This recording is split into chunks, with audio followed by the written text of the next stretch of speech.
Is the Did I have an update? Carrie Mitten here? Yeah, she is. However, I'm sorry, Your Honor, if I can correct something, I was mistaken. I thought that Vanderbilt sent it to NMS. I knew that Dr. Carney put a hold on it, but I thought they sent it to them. They did not. They sent it to her. She took that picture of it, and then she sent it to NMS. Okay, well, And she has it back. bring Dr. Carney in and just we'll hear outside the presence of the jury, just any issues about the change. And who's introducing the defense motion also included urine. Oh, she just appeared.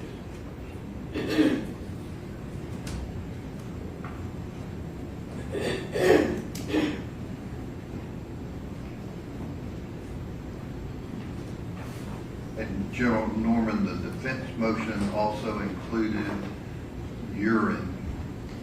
Dr. Carney does not have anything to do with urine samples. Who would? It depends on what urine. I think there's 5. It's a what?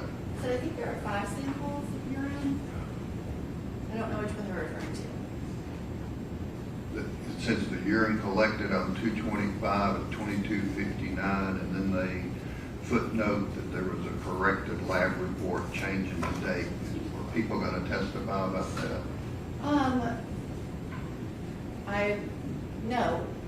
I need to know exactly which work order you're referring to, but the one where the date changed. I haven't seen any changed reports, so I'm just, are you going to try to introduce the urine?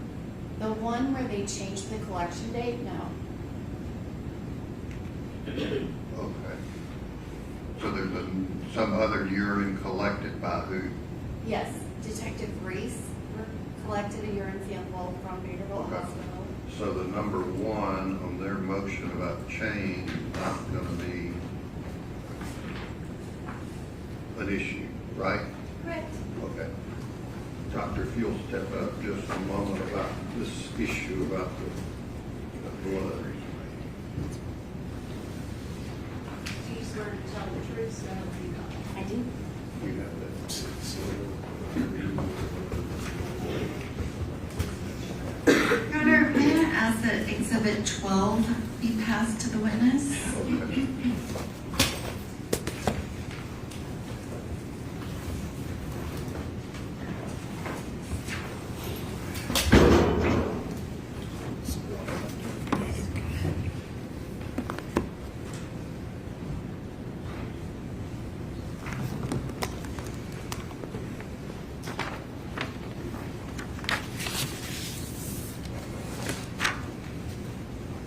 Dr. Carney, do you recognize the item that was just handed to you? Yes, ma'am.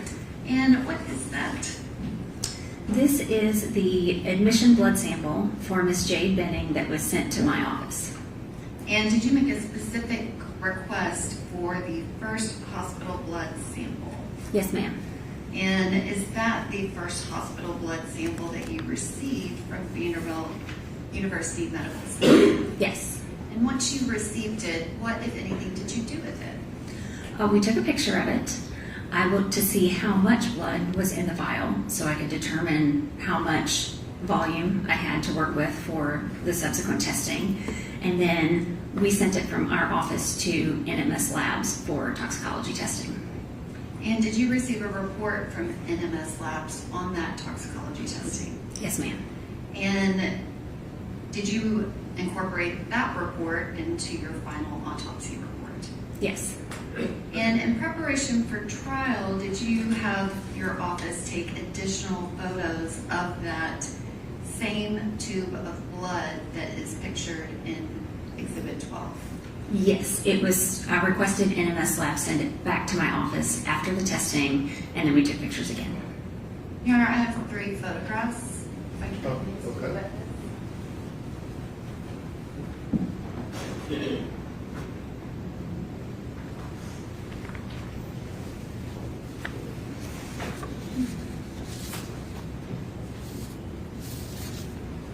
And Dr. Carney, once you receive the blood file back from NMS Labs, is it typical that they would have their own labeling on the blood vial at that point? Yes. And do those photographs accurately depict the blood vial as it appears now? Yes. And where is that blood vial? It is actually in the cooler at my office. And our biological samples, they are stored in a cooler, correct? Yes. This is not an item that we could come and put into evidence as an exhibit. Correct.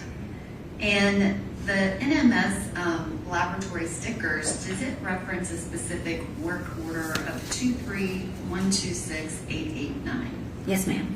And does that match the lab report that you received back from NMS Labs? Yes, it does. And Dr. Carney, you have testified as an expert witness in forensic pathology many times. Have you ever had the occasion when a medical examiner was not available to testify in court? Have you ever reviewed a prior autopsy, created your own expert opinion, and then gone and testified even though you didn't do the initial autopsy yourself? Yes, ma'am. And is that kind of a standardized practice? Yes. Okay. Your Honor, I'm going to wait until we have a jury to admit those photographs, but that is the state's presentation of evidence as it relates to the chain of custody of the blood sample of Jade Benning that was collected at 2231 at Vanderbilt University Medical Center. Any questions on behalf of the defendant? Yes, sir.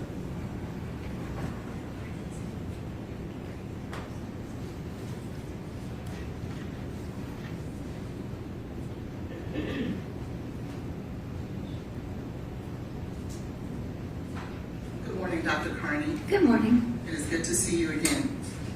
I want to ask you a few questions. If you remember, I'm Letitia Quinones Hollins. I want to ask you a few questions in regards to State's Exhibit number 12. Okay.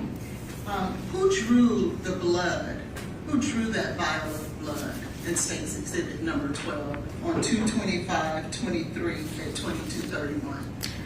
I don't know the actual person who drew it, but it was drawn, at the hospital when she came into the emergency department. And so it was not you who drew that blood? No. Okay. Who then took the blood that was drawn purportedly from Miss Benning? What did they do with it at that point? I would appear they sent it to the chemistry lab because that's where my transport service, they picked it up from the chemistry lab. Okay. Who took it to the chemistry lab? I don't know. And when it got to the chemistry lab, can you tell me what day it got to the chemistry lab? I presume it got to the chemistry lab very quickly after so that they could run whatever tests the doctor ordered. But can you tell us the date that it got to the chemistry lab? I don't have that right here. And on what date and at what time was it picked up from the chemistry lab to bring to you? Let's see, I have that here.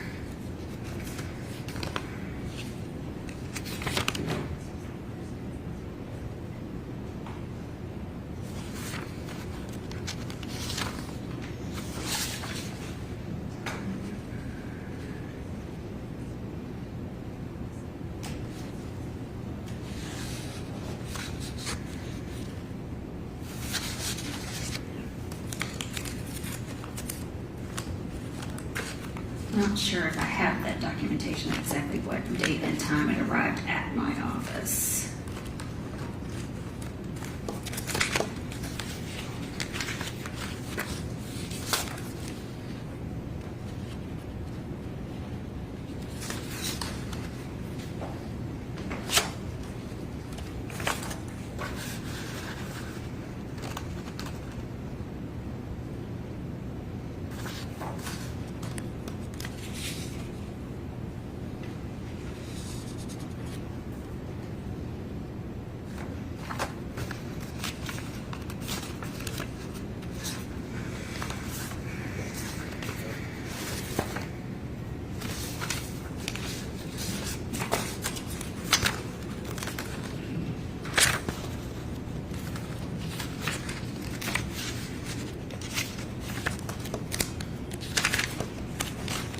I don't see that here. Yeah, I don't see that here. Who would have it? It would probably be, there is a logbook at my office. And it would be in the logbook when it actually arrived. And I don't have a copy of that in my records here. Can you get someone to find that out? Sure. Any other questions? Yes. And I understand once you get the log, you'll be able to tell us when it arrived at your office. But can you tell us when exactly it was picked up from Vanderbilt? Well, it should have been the same day. It comes directly from the hospital to our office. But is there anyone that you can tell us who can actually testify to that? I'll have to look at the logbook and see if I can find out who transported it. Who put the labeling Jade Benning with the medical number of MEC 23-0842 on this vial of blood?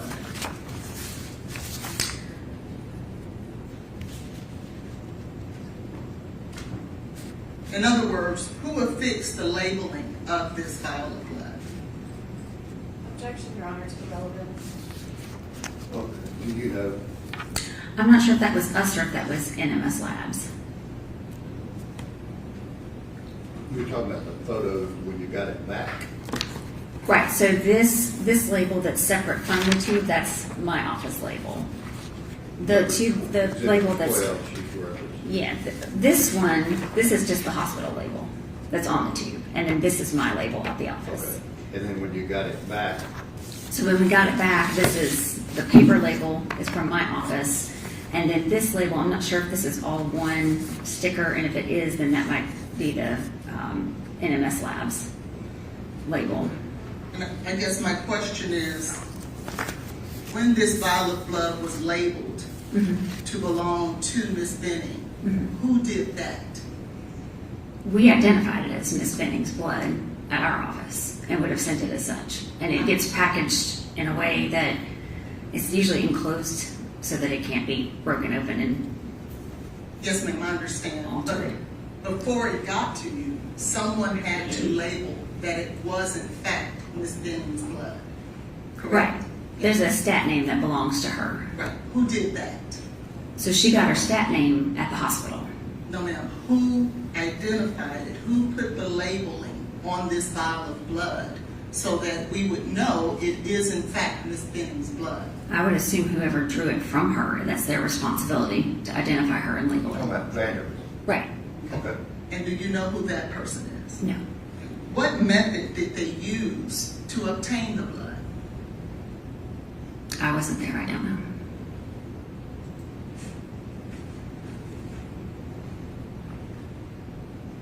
And how much blood did they actually draw from the beginning, from Miss Bennett?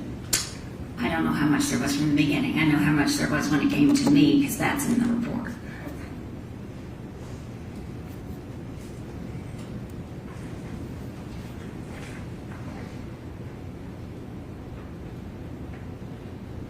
And so, just so that we're clear, you don't know who drew the blood? No. Don't know what procedures were taken to draw? We've heard all of that. Do you have any other new questions? No, Your Honor. Okay, thank you. Thank you. Can you go call now and find out Sure. what date you received it?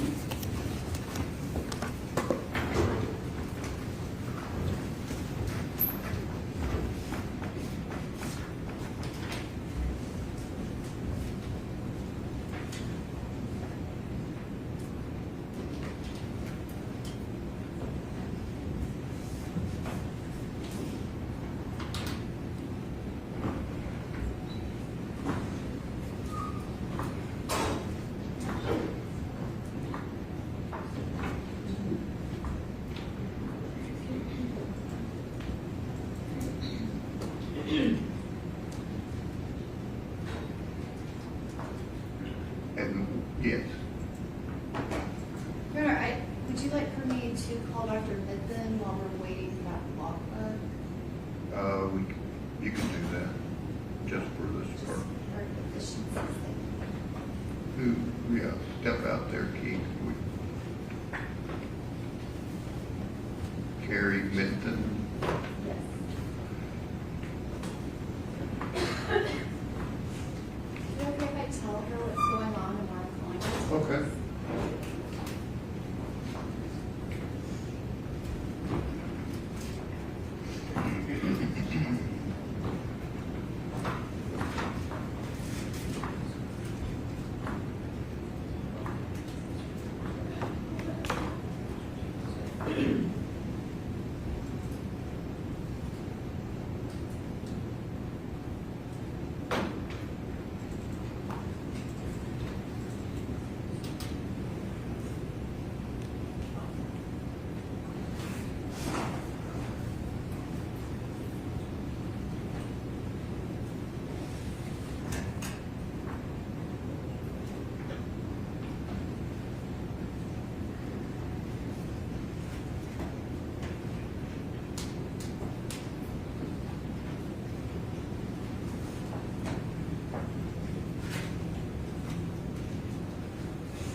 Your Honor, if I may, just for more efficiency and to let the court know while we're dealing with these issues, we also have a Smithview, Arizona issue with the same vial of blood.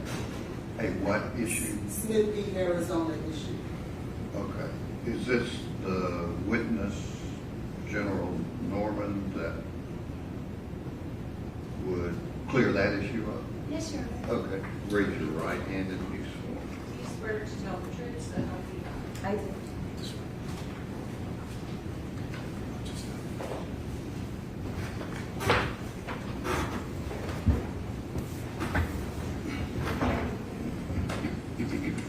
Good morning, Dr. Midden. Could you please state your full name for the record?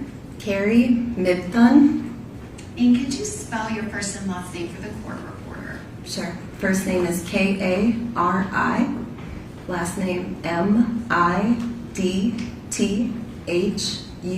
And Dr. Midden, where are you employed? NMS Labs. And what is your position at NMS Labs? I'm a forensic toxicologist. And specifically, did you analyze a blood sample of Miss Jade Benning that was sent to you by Forensic Medical Management Services out of Nashville, Tennessee, with a date of 2/25/23 at 22:31? Yes, the laboratory received a blood vial. And Your Honor, is Exhibit 12 still on the witness stand? Yes, And I believe that there are 3 other photographs yes. that don't have numbers quite yet. Dr. Mifflin, could you look at all 4 of those photographs and indicate whether or not you recognize them?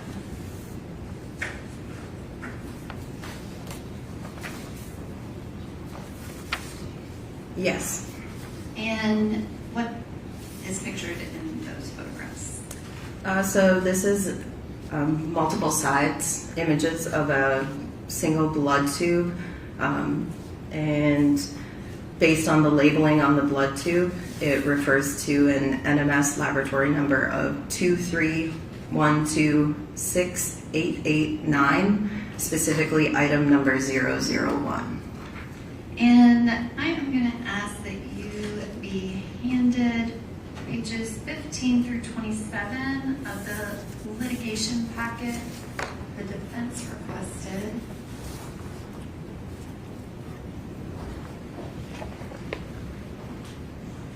Thank you. Dr. Mifflin, do you recognize the documents that have just been handed to you?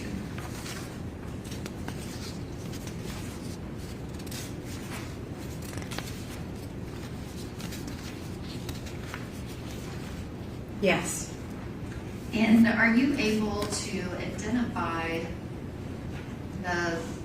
when the blood vial was received by your office and who sent it to you? So based on the information here, we have the outer picture, which is the FedEx package label from a package that was captured and received on April 4th, 2023. And then in addition to that, we also have information on here. One second. We have our NMS login verification form, which indicates that a receipt date of April 4th, 2023, also with a receipt from FedEx. And do you also have additional paperwork from NMS Labs that documents after your NMS completed the testing that it was sent back to forensic medical management? There is a specimen return form also included in this packet, yes. And on page 23, is there also a copy of the FedEx shipping label? Yes, there is, yes. And that indicates that it was sent from NMS back to Forensic Medical Management Service at 850 RS Gas Boulevard. Yes. And the last 2 pages of that portion of the litigation packet, does it indicate the FedEx number, the date and time of the blood vial, a description of the type of blood vial that was received, the testing, as well as the Federal Express information for how it was received and how it was returned? It doesn't have the return information on the login verification form, but all of the receipt information and our standard inventory of the sample received and all of the labels on the tube are all included on that login verification form, yes. Okay, and we do have the FedEx label where it was shipped back, is that correct? Yes, that was page 23 of what you provided me. Thank you. Your Honor, I'd ask that those 12 pages of the litigation packet be made an exhibit, not for it to go back to the jury. I will also do that for the jury, but I would just like for it to be an exhibit to this portion of the hearing if possible. Okay, I could look at it, then if you're gonna make it, if she testifies before the jury, then we mark it then. Okay. Dr. Mifflin, can you describe, did you complete the original analysis of this sample related to this blood sample? The original review and analysis, no, I did not. Did you subsequently complete your own review and analysis of the samples related to this blood sample? Yes, I did a complete and full independent analysis and review. And did you form your own expert opinion? Yes. And can you describe what was your expert opinion? So in reviewing all of the data, all of the information provided for that case, the sample confirmed positive for the presence of cocaine and metabolite. And then there was a separate sample also submitted, which also had some findings. And did you create a report that documented your expert opinion based on your analysis? I did, yes. And can you describe at NMS how is that done when you do a re-review on a separate review of a sample analysis and have your own expert opinion? What's the process of reporting that? So a request is made to have the report re-reviewed, oftentimes just because the original analyst isn't available or due to timing. And so the request was made that I personally and independently review the report. I look at all of the data fresh, treat the case as if I have never looked at any part of it before. It's brand new to me. I review all of the paperwork generated for that case from scratch, and then generate the independent report based on my own review of the data and report the findings. In doing so, because it is the second report issued for that case, it is labeled as a corrected report. That is only due to accreditation standards. We need to highlight that this is a different report from the original. And so that is the reasoning behind that corrected label at the top. And I'm going to ask that this witness be handed a copy of Dr. Carney's autopsy report as well as a copy of her 3/19/26 corrected report.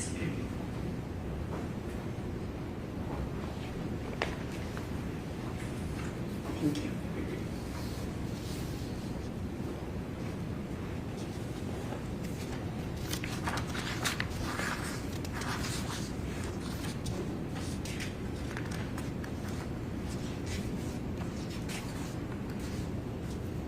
And Dr. Benton, are you able to say that you reviewed the exact same sample that was originally the sample that was analyzed by Megan Hessler with NMS and the original report sent to Dr. Carney's office? I do review the report as the final step of my process, just to verify if there are any other differences between our reports, because I would need to note that. But in generating my report, I maintain that separate and independent from my findings until the very end, so that my conclusions are not biased on anything I saw previously there. So you only reviewed her report for reference to see if you needed to notate any differences in your own expert opinion? Correct. I look at the data and everything separately and independently.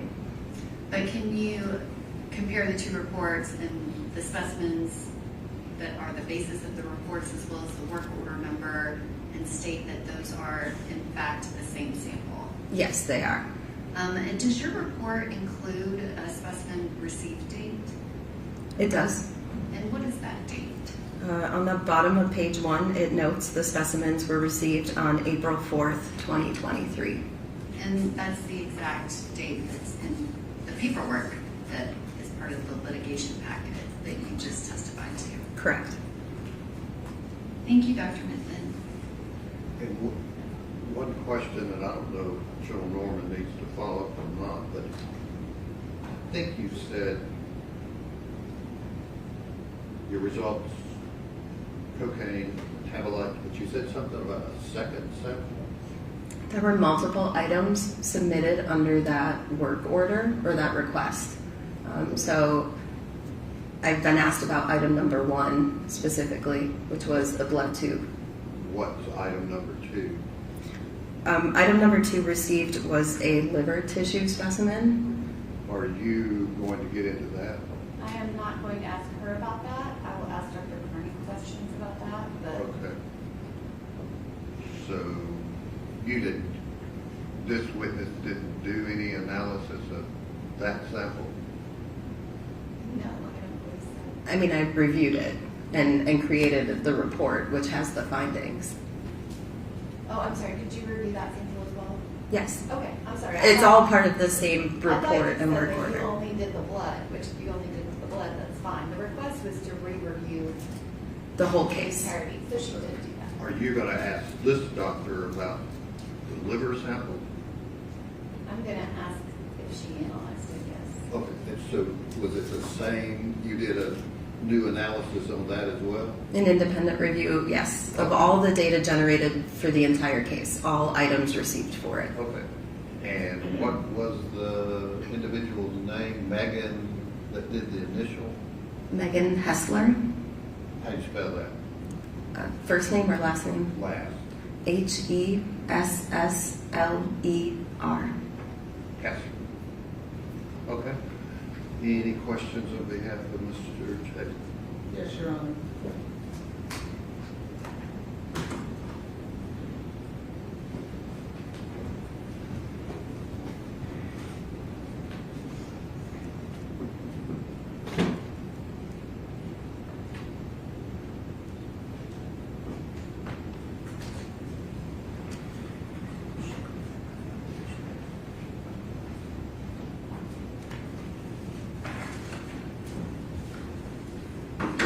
How are you, Dr. McDonald? I'm doing okay. How are you? Good, thank you. My name is Letitia Quinones-Hollins, and I want to ask you a few questions in regards to your analysis of, What's your question? I want to just identify the litigation packet. Okay. We're specifically speaking on 231-26889, is that correct? Correct. And that is NMS's identification of this particular sample that was analyzed. Correct. Now, to be clear, how it was obtained from Ms. Benning at Vanderbilt Hospital, you have no knowledge of, is that correct? Correct. How it arrived at the medical examiner's office, you have no knowledge of. Correct. And how it left the medical examiner's office and then arrived at NMS, you have no knowledge of. Only that we received it through FedEx courier. Okay. And you received it on April the 4th, Correct. and that's 2023? Correct. And you did not perform the original testing, correct? Correct. When did you make your analysis of litigation packet 231-26889, the blood there? So my report was issued on March 19th, 2026. Okay. So when did you do your analysis?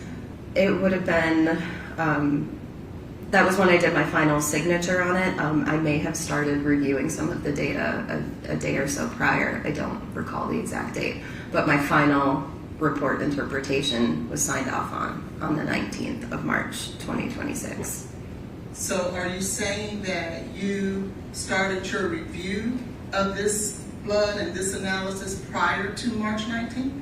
It's possible. I don't recall if I did it all in one sitting or if I started and then finished the next day.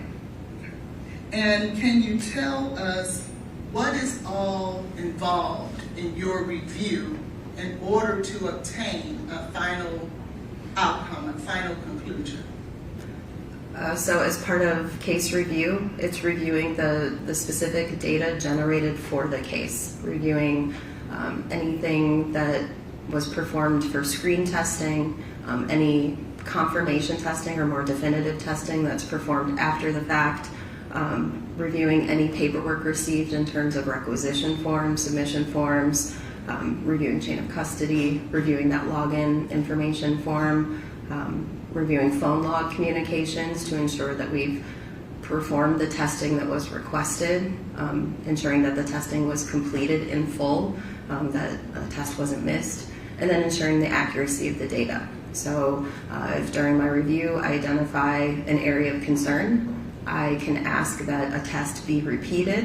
I can ask for clarification from one of the analysts in the laboratory. I have autonomy there to investigate if I feel there is a concern during that review. When you did your review of the blood in this case, did you actually have the blood itself to do any review or reruns of tests? In this individual case, no, the blood had been sent back to FMMS at that time because of the distance in time from when the original sample came in and was tested. So when you did your review, it had nothing to do specifically with the vial of blood itself? I would say that's not true. I'm looking at the data that was generated from that specific blood vial, so it does directly relate to that blood vial. But you yourself didn't run any tests? It did not. And when you reviewed the review, is it Dr. Hessler or Ms. Hessler. Ms. Hessler? Did you find that there were any failed runs? For that specific case, there were some repeat testing runs that were required just due to concentrations and some of the information that was showing on the initial results. So there were repeat runs required. Did you review an analysis to determine whether or not those issues for those failed runs were in fact, I guess, corrected? Yes, everything was run in terms of standard operating procedures. So if there was a control issue, that issue was evaluated. If the run needed to be repeated for the control issue, it was repeated for the control issue. In at least one instance, it was repeated just due to the quantity involved here. The quantity exceeded our instrument capability for the test at that time, and so it needed to be repeated on a dilution in order to be within our analytical range possible for that test. Did you analyze directly any issues that you may or may not have with carryover? Carryover is checked on every run, yes. Did you review that in this case? I did. And did you review the actual raw data, or did you just review the data that was printed on a screen or a document? So the raw data is automatically uploaded to our secure storage or data storage. So I am reviewing the data that was generated off of the instrument in my review. So you are reviewing the raw data? I'm not at the instrument, which would be the raw data coming straight off of the instrument itself, but that is uploaded to a secure storage, which I have access to. So I'm reviewing the data files that the instrument directly generated. Okay, so you're reviewing then just documents and records? Yes. When were you asked to review this document so that you can adopt it as a corrected test? The request was made in March of 2026. And how many pages of this run, I guess, is that the proper term? Of the litigation packet that detailed all of the data that is encompassed in this? How many pages was that for you to review? I have no idea. It's a lot.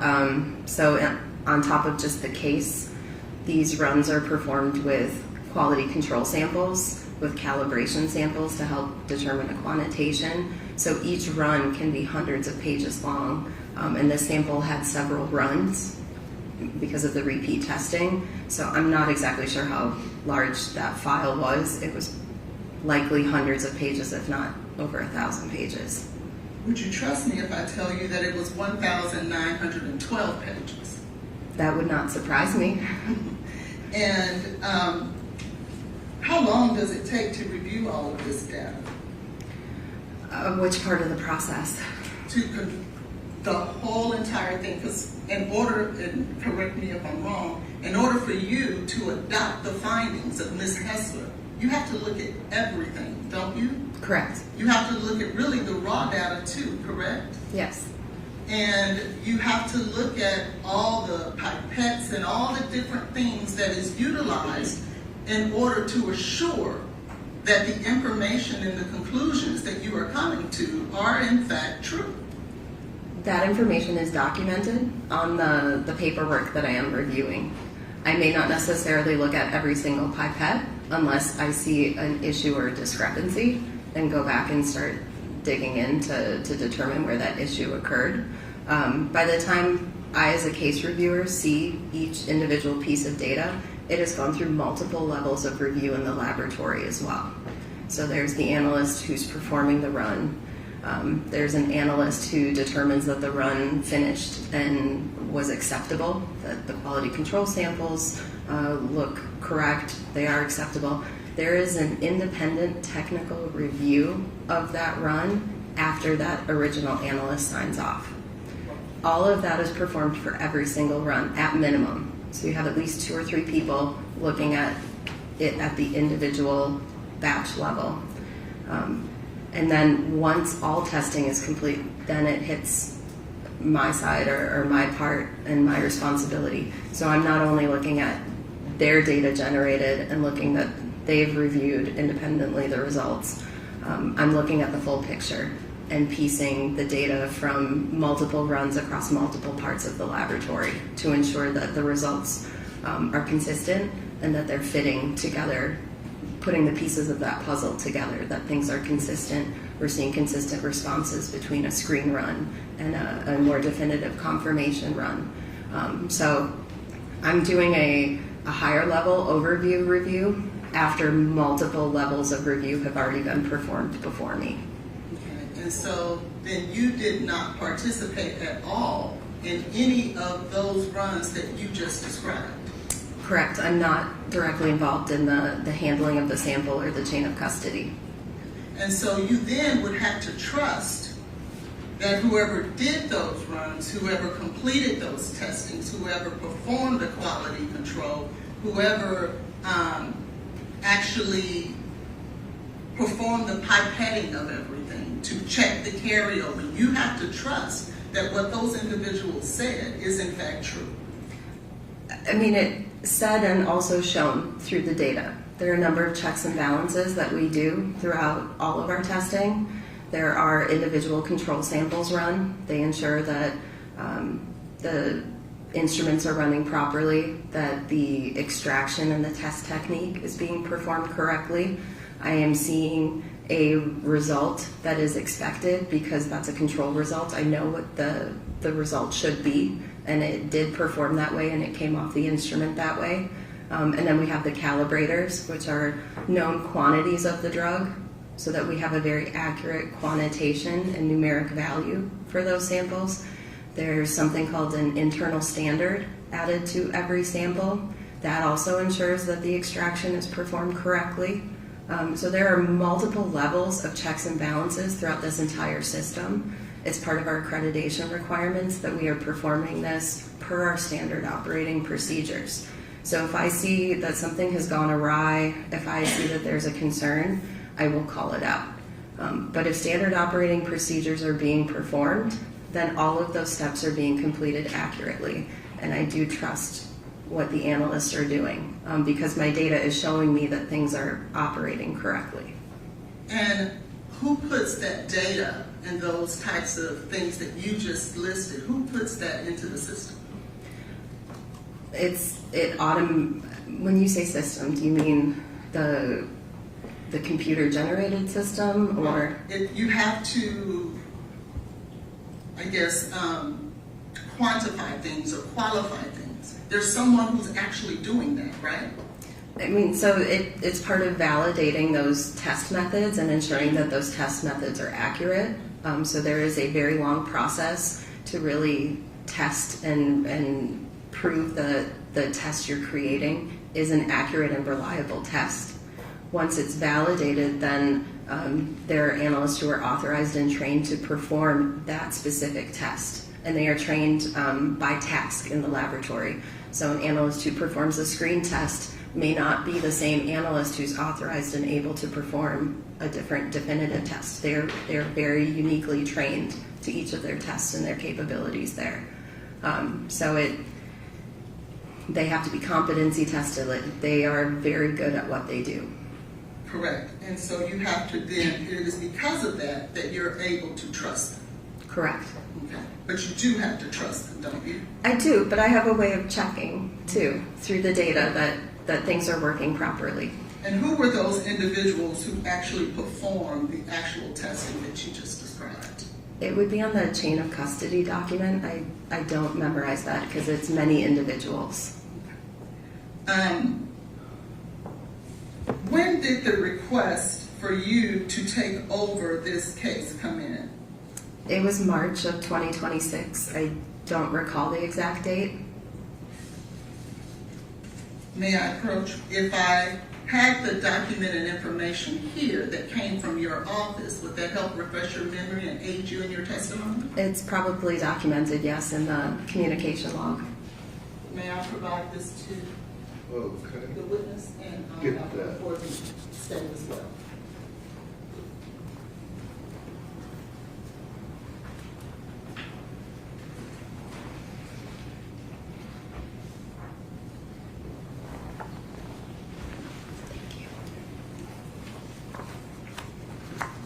And I'll mark that for identification purposes only, Defendant's Exhibit 1.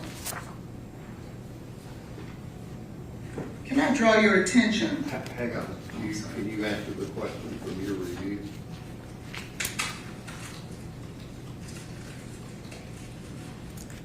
It states it was on March 19th. Can I draw your attention to page 41, Yes. entry March 12th of 2026? Yes. Do you see there where someone from your office received an email from Eric Evans providing a subpoena for MMR, which I'm assuming would be Ms. Hessler, used to be Ms. Ringel, I believe, correct? Correct. Okay. Requesting that she appear for trial on June 22nd of 26? Yes. And will you notice the next entry where there is a request from ADA Jan Norman to have you assigned to the case? Correct. And then do you see the next entry where it says updated report signed by you? Is that right? Yes. On the March 19th entry there, what time is stated right there? It says 1500. On March 19th? Oh, on the communication log? On the or my- communication, I'm where sorry. General Norman is making the request that you be assigned to the case. It says 2:02 At 2:02 p.m., correct? p.m. Yes. What time did you sign this report? It says 1500, so 3 p.m.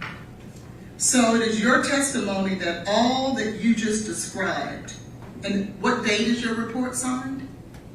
March 19th. It is your testimony that you reviewed this entire case that included the vial of blood and liver tissue from the baby, from the fetus, as well as a homogeneous container in less than 55 minutes? Yes. Is that possible, Dr. Malone? Yes. From our experience and training, we are trained to do this review, this case review. I review thousands of cases a year. So I am trained to very specifically be able to look through, determine the data, look at the accuracy of the data, review and suss out that the runs were performed properly, that I see no concerns or issues. So it is certainly possible. It was 2 samples. I was aware of these cases and have been aware of these cases for quite some time due to the length of preparation. So I can't recall if I had looked at some of the data previously or not, but it's certainly possible there as well. So I did and was able to go back in and re-review it in approximately an hour. Well, And that may be just the date and timestamp of the message from the communication technician that wrote that in the communication log. I don't know when the actual communication request came in. They may have given me a heads up earlier. This is just when she recorded it in the communication log. So to be fair there, it's unclear if that timing is exact to a phone call or email, or just when they logged it into the system that we received this request. Isn't the purpose of this communication history report based on the accreditation of NMS is to ensure that the integrity and that the chain of custody and everything that is required with all of these testings is in fact logged every time you touch a sample or have anything to do with the sample? Isn't that the purpose of these documents? Yes. And so are you testifying that there could have been a situation where NMS was communicating about a particular sample and didn't document it? No. It's them officially documenting it on this program that goes in the long-term communication log. Our client services department uses a different system called D365. And so they will receive their phone calls and communications, and it's logged in through D365.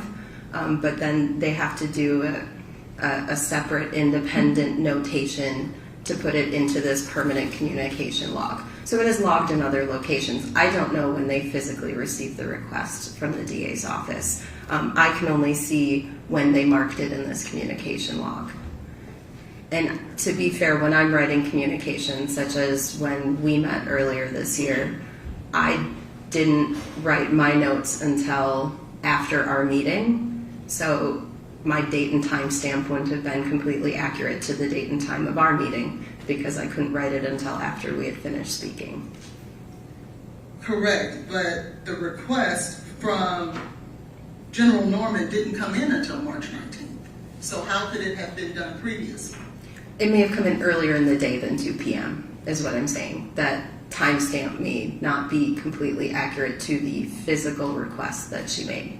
And so then it is your testimony that NMS, when they purport to us that this is all the communications that pertain to this particular vial and all the quality control with maintaining those communications may not be completely accurate. I can't see what's in that D365. I can only see what's on this program. So I don't know if and when a communication was received. I don't believe I saw the email specifically requesting it. Who would we contact to get that information to see whether or not that there are other communications that will help us make a determination as to the quality and integrity of your review of this blood? I would Objection, Your Honor, to relevance. I don't understand your question. I want to ensure that your review matches the standards that are required for us to rely on here in court today. Well, I believe they do. A request was made, it was documented, the request was made, and that information was provided to me. And so relatively quickly, I was able to prioritize this and go in and review that case and try and independently get that review done as quickly as possible due to the urgency of the case. And I was able to get that out the same day, which I think speaks to the quality and efficiency of what we were able to do there. Okay, then share with us exactly what you did once you got that review and when you got the request. The request came in at some point on March 19th, 2026. I do not know the exact time. I do not recall. But as part of my review, I then went back through the data. I pulled up that work order in our data storage information system, and I was able. I apologize. What is the name of that system? OnBase. And so there should be documentation of you signing on to do the quality control on OnBase for that day. Signing in and opening up the case, yes. There would be record of me going in and looking at the case. I have reviewed it many times since then as well. And what did you do next? I performed a case level review. So I looked at the independent case data generated, looked at requisition forms, the submission form, looked at the batch review sheets for that run to make sure that the runs were run appropriately. There were no issues noted. As part of accreditation, the analyst would have to note when those issues occur. And I don't recall having any concerns or issues with what I was seeing. I ensured that the draft report that I generate, everything was showing up and looking proper. The results were correct, the numbers were correct. And when I was finished, I move over to our laboratory information system and I say that I have reviewed and okayed the release of this report. How many samples were in this particular batch? I don't recall off the top of my head. And in order for us to trust your ultimate findings, you would have to have to approve each sample that was ran for this particular batch. So I'm doing a case level review, not a batch level review. What's the difference? So a batch level would be looking at all of the cases on that batch or run and looking at the quality controls that were run, the calibration samples that were run, looking at the internal standard in each sample and ensuring that that ran appropriately, or if it didn't run appropriately, what would be the correct action for that sample or QC sample. It may be to re-inject it, it may be to repeat the run, depending on what an issue is. On a case level review, I am looking at the individual case data. And so you're saying you did not then do the internal standard, the re-injections, the quality control for each sample, you did a case data review. For this specific sample, not every sample in the batch, just this specific sample, and then I will go back and look at the information important for that batch. So there are summary sheets that are created for the batch, which will summarize an internal standard. It will summarize how the calibrators and QCs performed. I can look at all of that information in one quick spot. I can also see any notes that the analyst who was at the bench made that day. If they noted that there was an issue, that would all be noted. If a supervisor looked at that run and saw an issue or had to approve something, that would be noted on that summary sheet as well. So I'm looking at the independent case data, and then I can look at the full picture of the run from the summaries and the snapshots provided. If something concerns me on that summary page, I can go in and look at the individual QC data pages and all of that. But I don't have to if everything's being run appropriately and I don't see a cause for concern, because I know it's already gone through so many levels of review before it reached me. But before you can actually rely on the findings of this test, the person who is analyzing this must do exactly what you just detailed, right? They must look at every sample in order to determine that the batch is good, correct? Yes. And you looked at the summary, not each individual one. I can say I did not physically look at every single QC for these samples. And in order to come to a reliable decision, you do have to make sure that each individual QC is done correctly, correct? In order to accept the batch, yes, they do look for the acceptability of the quality control samples. Depending on what the issue is, they will note it and perform the proper standard operating procedure response for it. And you did not do that. I'm not authorized to be performing that at the bench, and that would have been done at the time of analysis. So no, I did not do that. And that is necessary in order for us to rely on the findings.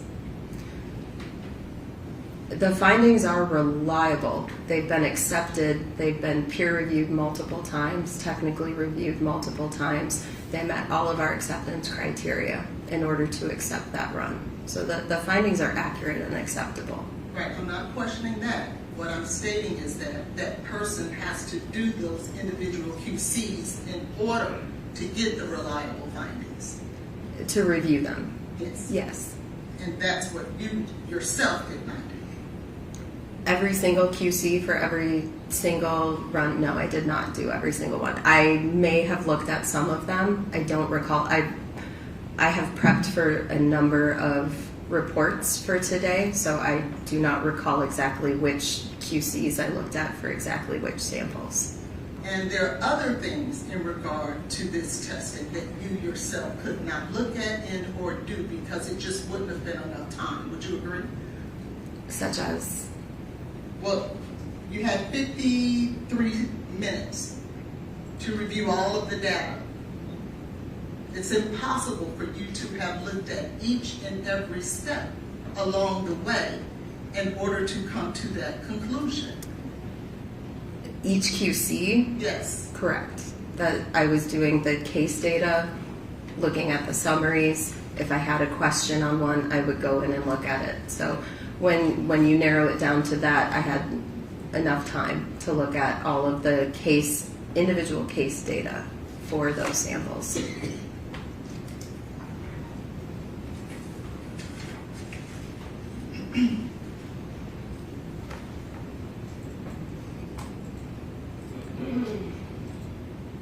Now that was in regard to the blood, correct? Correct. The same thing had to be performed for the liver tissue as well, correct? Correct. And all of those things in regards to the blood and the liver is required in order for us to rely on the conclusions that are made in this toxicology report. Correct.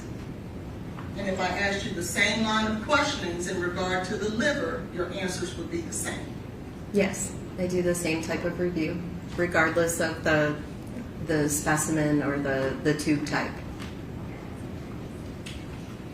And so, as it relates to the blood and the liver, and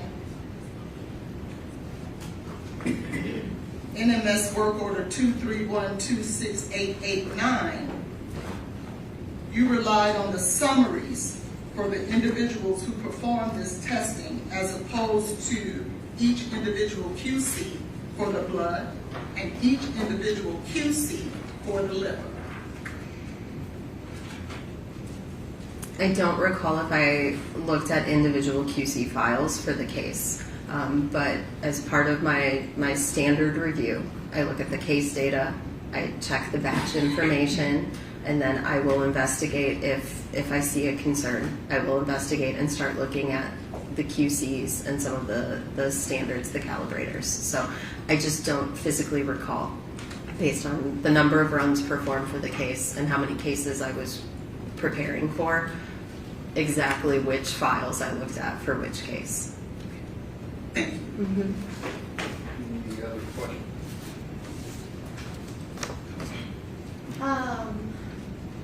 Not for this witness, Your Honor. Actually, Dr. Mitten, did you also review and reanalyze another report related to a blood sample and a urine sample collected by Metro Nashville Police Department? Yes, I did. And did you form your own expert opinion and issue a separate quarantine report? Yes, I did. What happened to Megan Hessler? Per the phone log notes, she was not available this week. Dr. Mitten, did you also do the original testing on Jake Benny's comforter? Yes, I did. Okay, I don't have any issue before me on that. All right, thank you, ma'am. Thank you. And see, Keith, if Dr. Carney's out there.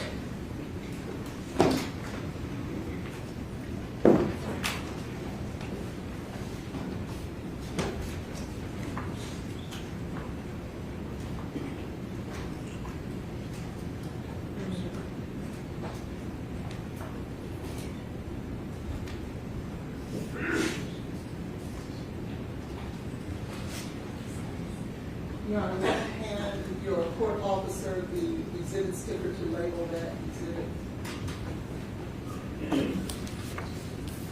I also need what I'm going to bring back. Need what back? I handed her litigation.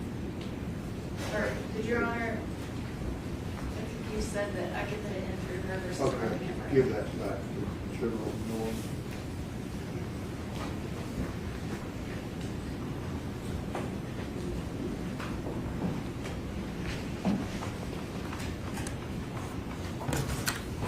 You can leave those there. Like this. Just give those to the clerk, we'll see if we need some more. What did you find out? So I found out that the log book that we keep for all specimens that come in is only kept for about a year or two, so it's not there. What I do have is the paper where both Miss Benning's body and her blood arrived at our office. They arrived on March 7th, 2023 at 2:56 a.m. Your Honor, I also have an Hang on just a second.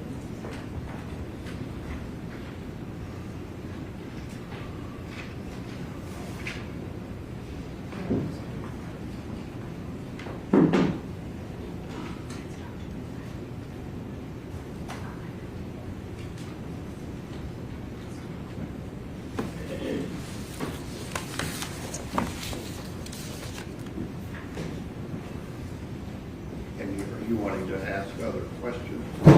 I actually just wanted to, on the record, I didn't know if Your Honor wanted to review it. As part of Exhibit 11, page 1326, there is a death tracking form that's part of the medical record, and it documents that she was transported to the medical examiner's office.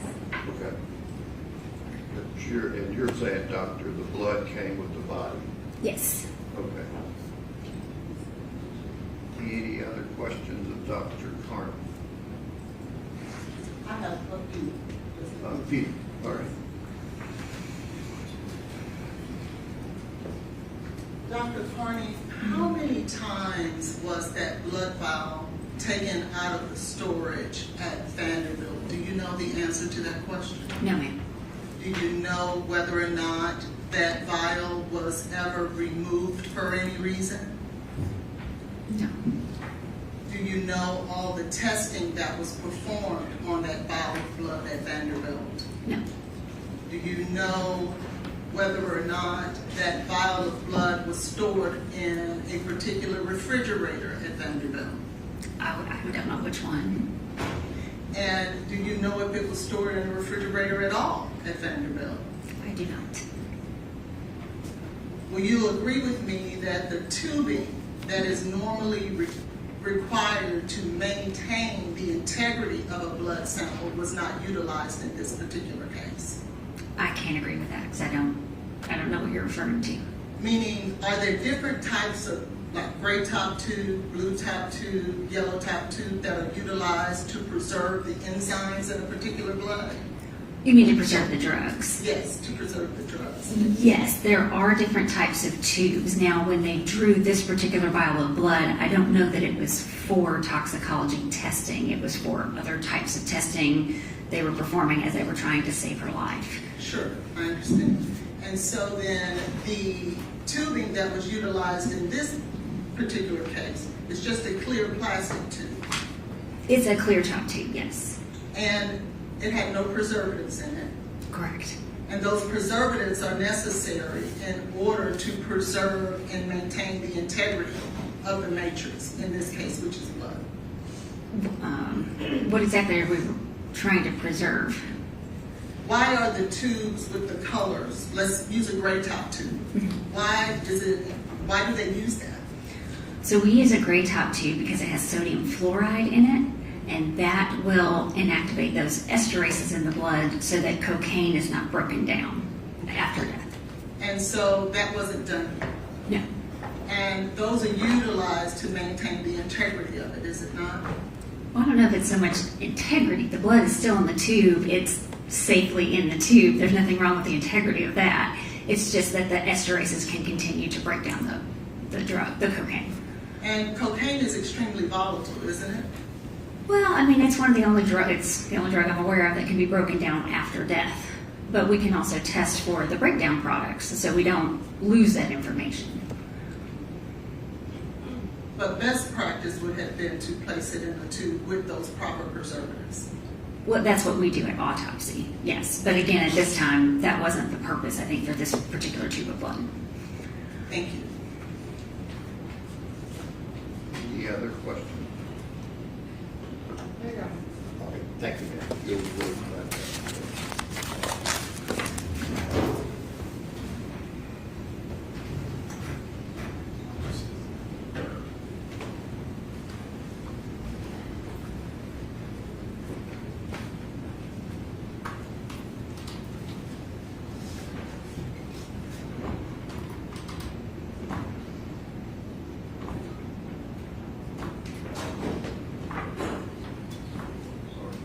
Does the defense care to be heard? Yes, Your Honor, we would re-raise our objections in regards to the chain of custody in this case. This blood is purported to have been drawn from Miss Bing on 2/25 of 23 at 10:31 p.m. However, there has been no witness to attest that that is in fact accurate. In addition to that, there has been no witness to establish what was done with that vial of blood from 2/25/23 at 10:31 p.m. until the time it reached Vanderbilt on March the 7th at 2:53 a.m. That would be 10 days that we don't have any idea where it was, how it was stored, who touched it, and for what purpose. That evidence has not been established here today, and as a result of that, the defense would challenge the chain of custody as it relates to that particular vial of blood.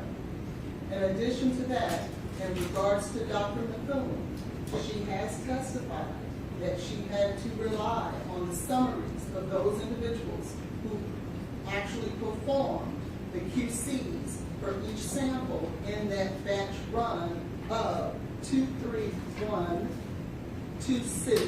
231-26889.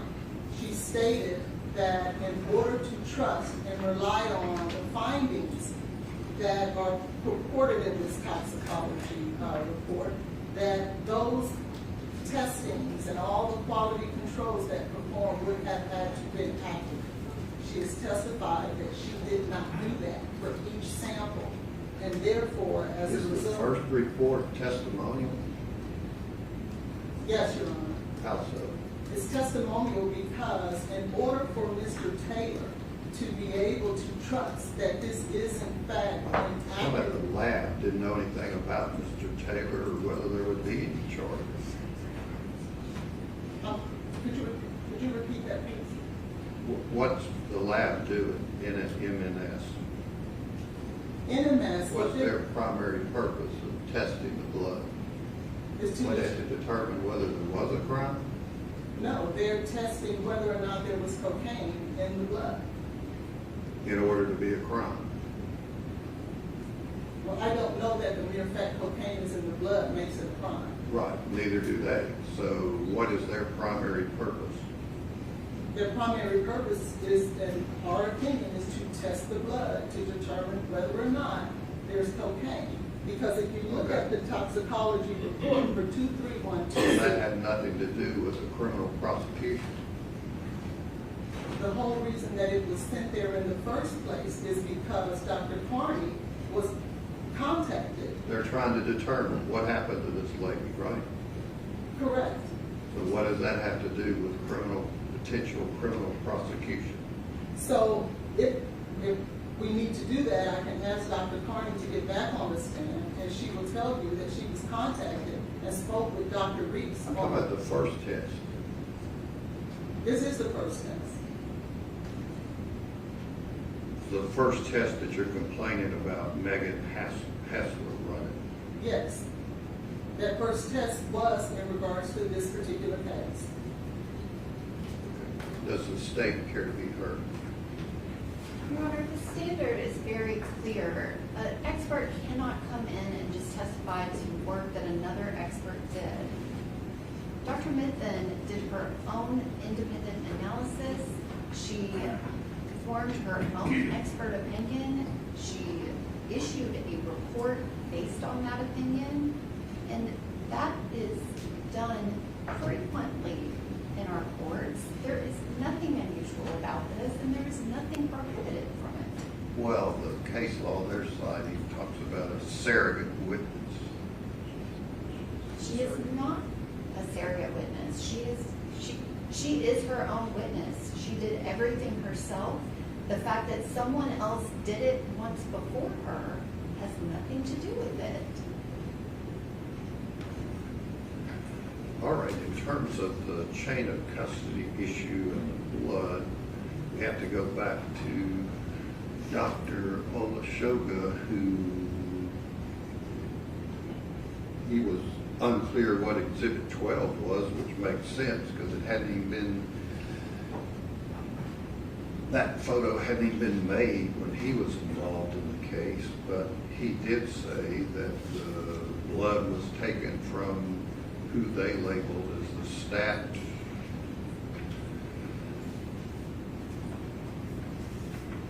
patient.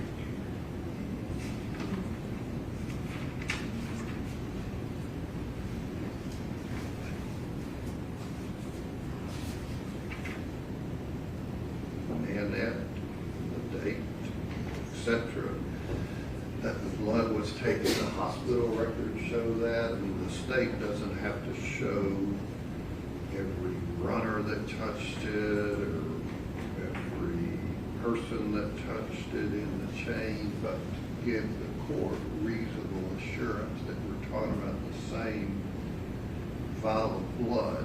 The defense attorney cross-examine until the jury goes to sleep about whether or not this landed us here today an accurate result. But in the court's opinion, and the case law sets out the language, identity, intangible, the identity and authenticity of the piece of evidence does not have to be proven beyond all possibility of doubt. All possibility of tampering need not be excluded. Just reasonable assurance that this is the same blood. There's no question it is in the court's mind. In terms of the Dr. Mithun and whether she can testify about her findings, she's gone into great detail about hers is a higher level of overview. Extra analysis is performed. And again, she's here as a witness to be cross-examined. It's not a surrogate situation like Smith versus Arizona. It's more like, well, the Hutchison case here in the state of Tennessee found that the medical examiner's report wasn't even testimonial because of the primary purpose for that being done. Here, they're trying to determine whether there is any kind of substance that would cause the death, just like a medical examiner would be doing. But in terms of violating Mr. Taylor's right to cross-examine witnesses, there is a witness here. Apparently, from Ms. Collins' question, she's got all kinds of proof how this isn't reliable based on her interview with Dr. Mithun. So I do not find there's a constitutional violation preventing Dr. Mithun from testifying. All right, let the jury step down.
Good morning to you, ladies and the jury. Let the record reflect all of the jurors are here and present. I apologize for the delay. I know you were all here an hour plus ago, but just blame me for any kind of delay. We've dealt with a legal issue that I should have dealt with late last night after y'all left, but I didn't. So just blame me for any issues you have with the delay. All right, Dr. If you'll step up.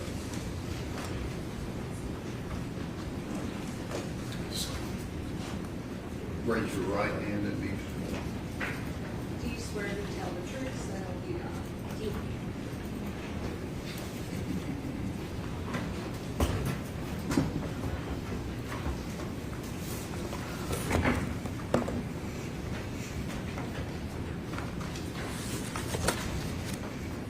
Judge, at some point I had 3 photographs that were sent out. I don't think I received those. They're right there. If I could just-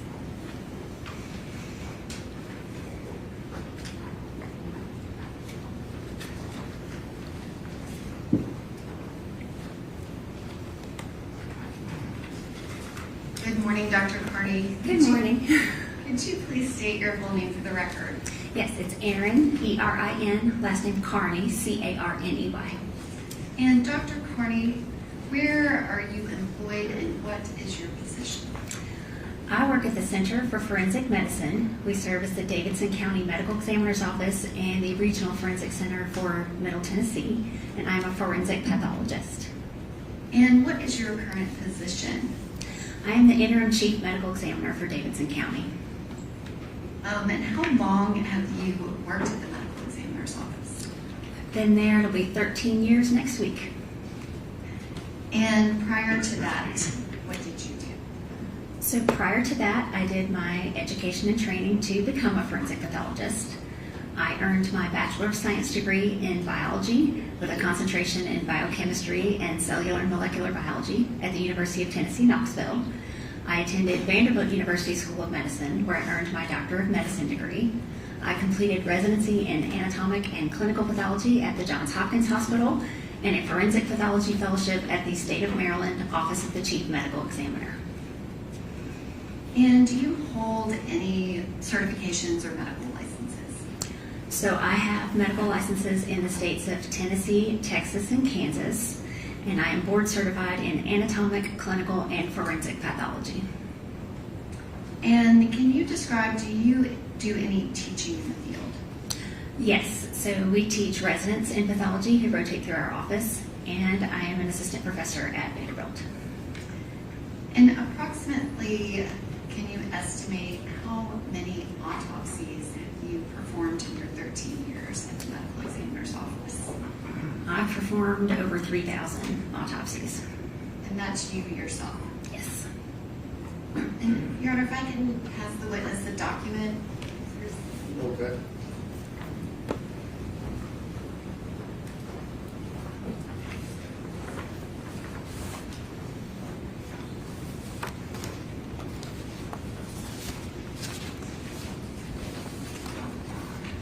Dr. Carney, do you recognize that document? Yes, ma'am. And is that a copy of your CV?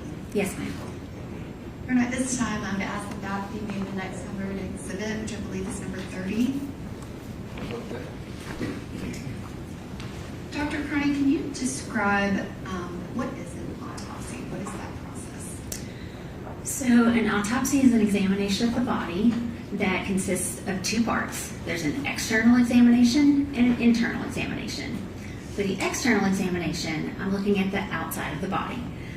We will record the length of the body on the table to estimate their height in life, look at the hair color, the eye color, and I'll look for evidence of disease or injury that would help me understand why this person died. Then we'll do an internal examination that starts with a Y incision on the chest and abdomen, where we reflect the skin and soft tissue so I can see the ribs, look for any rib fractures. We'll cut through those ribs and take off that sternum and ribs, the chest plate, if you will, so I can see the internal organs and look for any bleeding or fluids around those organs maybe that shouldn't be there. And then I'll look carefully at each of the organs for evidence of disease or injury. And then finally, we do an incision behind the ears across the top of the head and reflect the scalp forward. And that way I can look for any bruising that might be hard to see if we have a lot of hair. And then we'll actually cut through the skull, and that way I can look at the brain and look for any evidence of stroke or bleeding in the brain. And when you're completing an autopsy, what is kind of the ultimate determination that you are making as a medical examiner? So the goal of the autopsy is to determine the cause of death. And obviously there's many causes of death. Is there another determination that you assess? Yes, so I'll want to determine the cause of death from autopsy. And then from the autopsy findings, in combination with the investigation into the circumstances surrounding the death, I will come to a conclusion for the manner of death. That's a classification of death, and it typically fits into one of 5 categories. There's 6 on the death certificate because there's a pending option if we're still waiting on information. And that determination of manner of death, is that for purposes of the death certificate? Yes, ma'am. Is it a legal determination that has anything to do with this criminal process? No, ma'am. And what are the 5, or you said actually 6, possible outcomes as to the manner of death? So it's homicide, suicide, accident, natural, could not be determined, and then the 6th one, like I mentioned, is the pending investigation. So if I don't have all the information yet to make the determination in one of those 5, then they'll get a pending death certificate until I have everything. And that is a separate standard that you use just for the death certificate, is that correct? Yes, ma'am. So if you labeled something a homicide, it would not mean that a criminal homicide occurred, is that right? Correct. And many times it could not be determined from your perspective for purposes of the death certificate. Yes. But you still come to court and testify in criminal cases, even in that situation, is that correct? That's correct. And did you perform the autopsy of Jade Tristan Benning on March 7th of 2023? Yes, I did. And at this time, I would proffer Dr. Carney as an expert in forensic pathology. Okay. All right, again, ladies and gentlemen, Dr. Carney will be allowed to testify as an expert in that field and give her opinion that a lay witness wouldn't be allowed to give. You could place such weight upon her testimony as you choose to. Okay. Your Honor, at this time, I would ask that the witness be handed a document. Dr. Carney, did you complete a report of the autopsy that you completed on Jade Benning? Yes, ma'am. You have that report, you can take a look at it and let me know.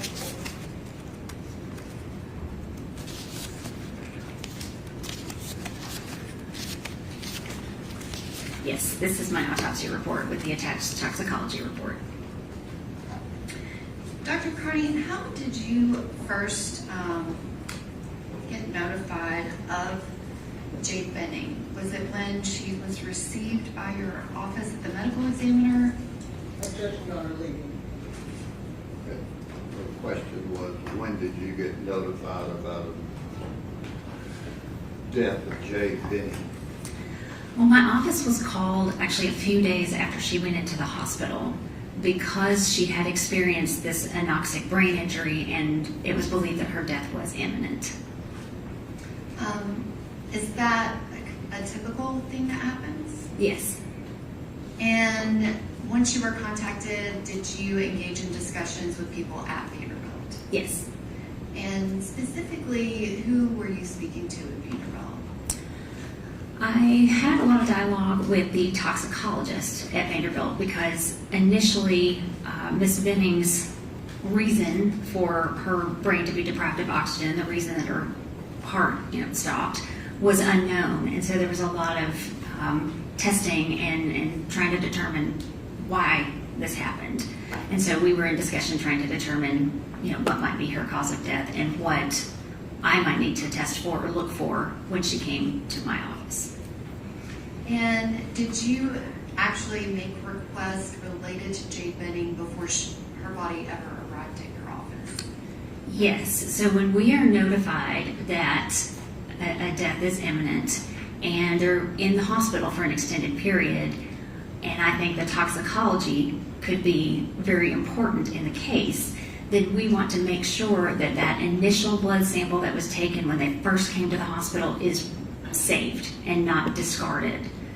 So we contacted the laboratory at Vanderbilt Hospital to make sure that they saved that blood for me to be able to test after her death was pronounced.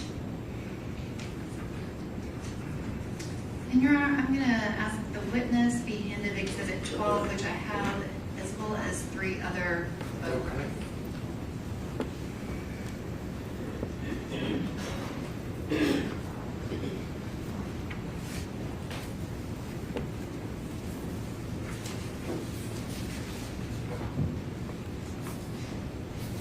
Dr. Carney, do you recognize the image in Exhibit 12? Yes, ma'am. And can you describe what is that in that image? So this is the hospital blood, the sample that I mentioned that was taken when she first arrived at the hospital that we asked them to save in the laboratory for us to pick up after she passed away. And this is that blood sample. Your Honor, may I display this exhibit to the jury? I have it digitally. Okay. And that exhibit has been talked about before, the photo, who made that? Who made this photo? The photographer at my office took this picture. This was when the blood sample was transported to the medical examiner's office. And Dr. Carney, does this have the specific date and time the blood sample was collected from Ms. Jade Benning? Yes, ma'am. So you can see on the label it says 2/25/23 at 22:31, so 10:31 that evening. And is there a Vanderbilt University medical record number also on that same label? Yes. And I guess, can you describe, does it have Ms. Benning's date of birth? Yes. So her date of birth is listed there at the top of the sample. It's upside down in this picture, but yes. And the labeling underneath it, can you describe what that is? So whenever an individual comes to my office, they are given their own unique medical examiner case number. So the MEC number 23-0842 is Ms. Benning's specific case number. And then the date underneath it is the date that she died. Your Honor, at this time, I would ask that Exhibit 12, which was previously marked only for identification, be entered as Exhibit 12. Okay. Yeah, may I object and may I approach? Okay. All right.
Dr. Carney, did you also have 3 additional photos? Do you recognize those? Yes, ma'am.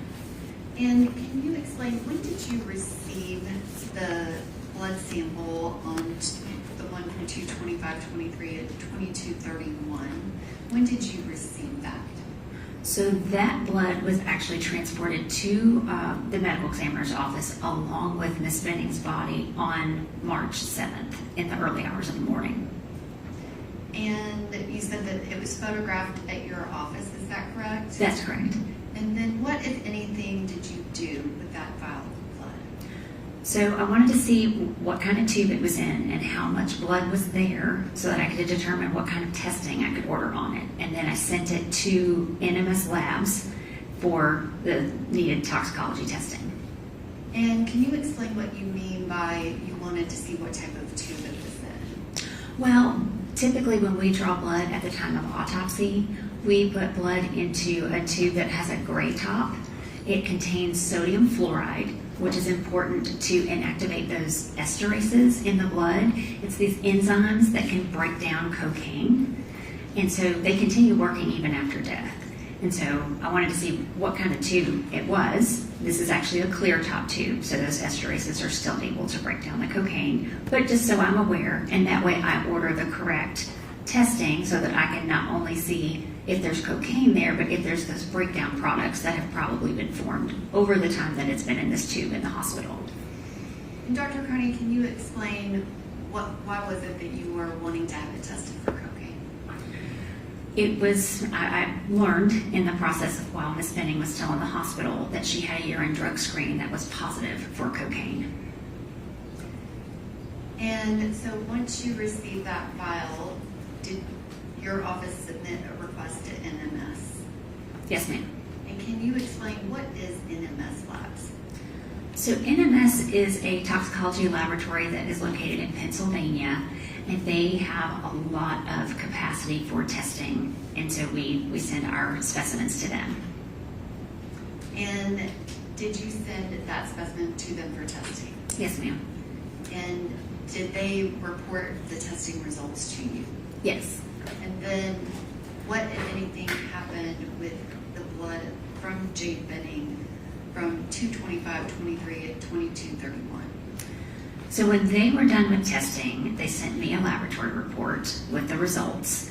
I actually ended up talking to a toxicologist at NMS, and I let them know, typically they hold the blood for 1 year and then they discard it. So I let them know I did not want them to discard this, and then before that year was up and time to discard, I asked them to transport it back to my laboratory so that we could preserve it. And do you recognize what is in those 3 photographs? Yes. And what is that? So this is that same tube of blood that I asked them to send back to our office, and now it has their case label on it. No, at this time I would ask that those 3 photographs be entered as the next numbered exhibit, which I believe is 31.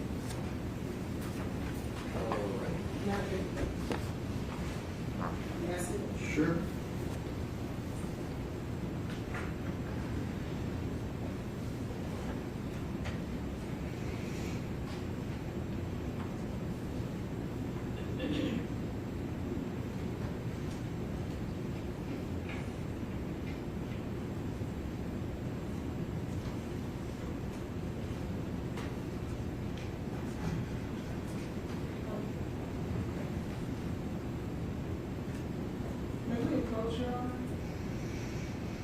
Okay.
What do you want? Huh? Okay. All right, show those 31. Your Honor, may I have permission to publish the photographs for Exhibit 31 to the jury? Okay, you need these? Nope. Okay. the image that is on the screen? Yes, ma'am. And can you describe what's in the image and how you were able to identify it? So if you see on the tube, it has the case ID, which is her unique medical examiner case number and her name. And then the label at the bottom is one that we printed at my office to take the picture. And the next image, which is 31B, can you describe what is shown here? So here we have a barcode and we have a series of numbers. That 231-26889 number, that is the unique work order number that is attached to her laboratory report, her results. And if you need to reference your autopsy report, do you recognize that work order number from NMS? Yes, and even the 001 identifies it as the hospital blood for this particular case. And can you, just for the record, read out what the work order number is and verify that it is the same in your autopsy report? Yes, ma'am. 231-26889, which is the work order on the report as well. And the next image, which is Exhibit 31C, can you describe what's shown here? So this again confirms this is her hospital blood. It shows the date that we entered the order into the computer. And then the date, it looks like the date they received it. So we didn't ship it out the day that we ordered it.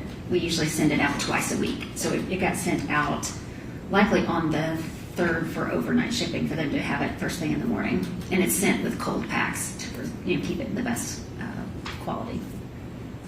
And where is that tube of blood now? It is at my office. And it is still at your office, is that correct? That's correct.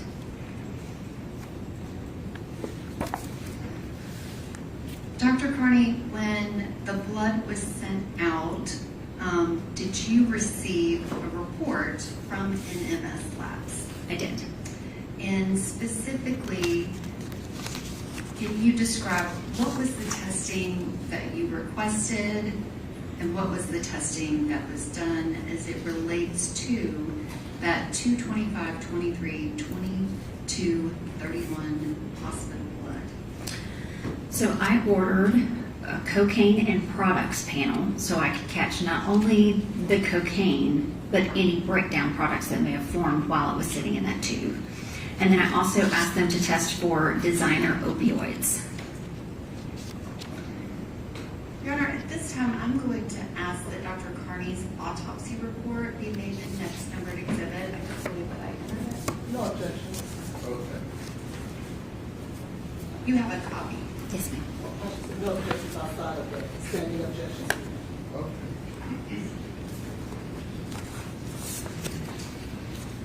Dr. Carney, your autopsy report, which is now Exhibit 32, did you incorporate the NMS lab work order number 231-26889 as part of your report? Yes, I did. And did you rely on these findings in making your determination as to the cause of death? Yes, ma'am. Your Honor, may I publish a page from Dr. Carney's autopsy report to the jury that is part of Exhibit 32? Okay. Dr. Carney, can you describe what is shown here on the screen? This is the front page of the toxicology report, and this shows the positive findings, the testing that I requested, and the specimens that they received. And it also has her identifying information up in the right-hand corner. And this next image is kind of a zoomed-in image. Can you describe what was the testing that you requested as it related to just the item 001 hospital blood? So if you see under testing requested, I asked for the 1303B test, which is cocaine and products panel on the blood, and then the 1480B designer opioids on the blood. And going to just that first blood sample from the 2/25/23 to 22/31, can you describe the toxicology results and kind of what those results mean? What is the result related to cocaine with a result of 78? So this is the actual parent drug, cocaine, that was present at 78 nanograms per milliliter in the blood. And can you describe what that means of parent cocaine? When someone ingests cocaine, are there things that happen within your body, and are there other substances that are created? Yes, so the body, you'll absorb the cocaine and have this parent drug, cocaine, in the blood. And then, like I mentioned, the enzymes will break it down, and so you have breakdown products. So these other two that are listed, the benzyl ecgonine and the ecgonine methyl ester, are the breakdown products. And can you describe the difference between the two? So you typically don't see a large amount of ecgonine methyl ester circulating in a live person's blood, but it very well can form post-mortem in a tube of blood or even in the body as the blood sits there and they're awaiting to have their blood drawn, for example, at an autopsy. So when we look at these breakdown products in the autopsy setting, this ecgonine methyl ester was likely parent cocaine at the time of the person's blood draw. Your Honor, But it's I would object to this witness testifying to things that relate to toxicology as opposed to a pathologist, as she has not been qualified as an expert on toxicology. Okay, do you want to ask whether she can, from her experience, make that connection? Yes, Your Honor, I'm happy to. Dr. Carney, do you have training and experience in toxicology and interpreting these findings because it is required for you to determine a cause of death? Yes, ma'am. That's part of my job, is to take toxicology results in the autopsy setting and apply them and determine a cause of death. Do you perform autopsies where the outcome of the circumstances is the person overdosed on narcotics? Yes. And so is this something that you do on a regular basis? Yes, ma'am. Are you extremely familiar with the topic that you were speaking about?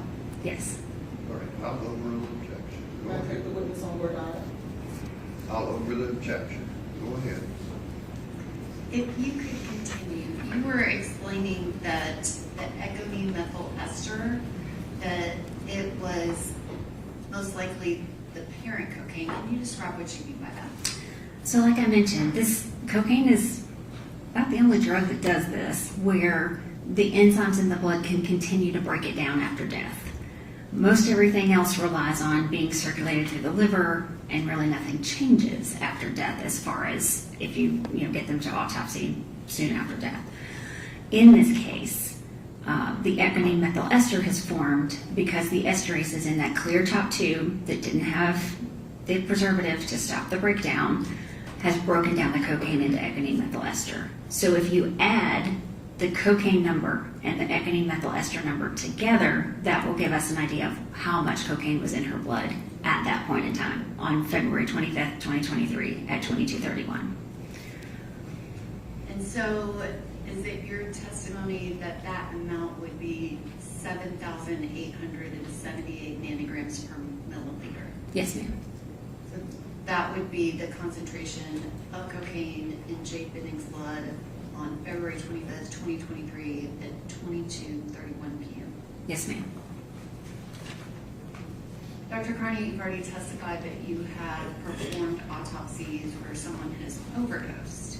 Can you describe, is that amount of cocaine in a person's blood, is that common? No. And so when you first got this case, you said you were talking to Dr. Bertolari, is that correct? Correct. Did people from my office, including myself, meet with you kind of early in the process, specifically about these toxicology results? Yes. And at that time when we met, had you ever seen an amount that high in an autopsy? No. And did you, I guess, go back and look at other autopsies that were done in your office? I looked primarily at my cases because I'm familiar with those. I've interpreted those. And that was almost 300 cases that I signed out, the cause of death or contributory cause of death, including the drug cocaine. And in that first time that we met, had you ever seen anything close to that level? I could not recall anything this high. What would a typical level be in a overdose where it's just cocaine, no other substances, that you were familiar with from your 300 cases? So I went back over the acute cocaine intoxications, and they're pretty much all under 1,000 nanograms per milliliter. 2 or 3 were in the 1,000 to 2,000 range.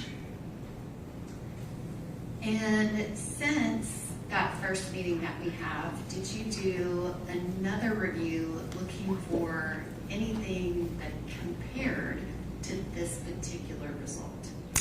I did go back through looking at all of my acute cocaine intoxications, really trying to look at those carefully. I even looked at dozens of the ones that had cocaine plus other drugs involved.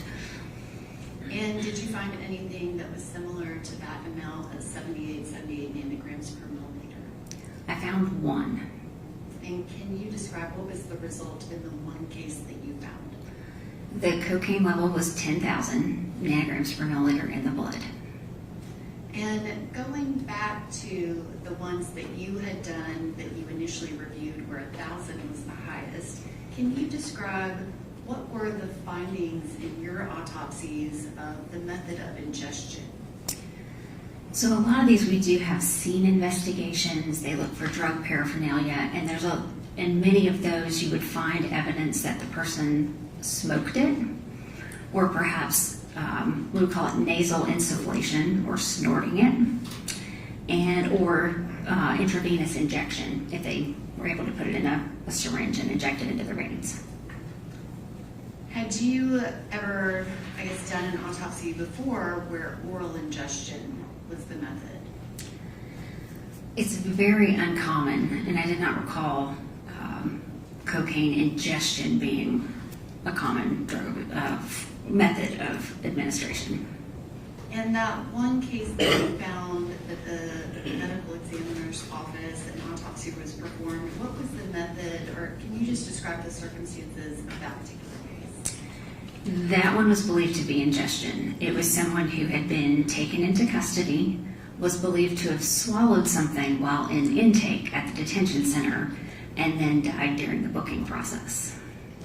And when you say died during the booking process, what was the amount of time? And you said they ingested it. How did they ingest it? Swallowed. So it was an oral ingestion. Do you know an approximate time frame? I don't, but it did not sound like it was a very long period of time. So something that happened fairly quickly, comparatively speaking. Yes, ma'am. And in that autopsy, are you familiar with autopsies where there's been other oral ingestions of cocaine?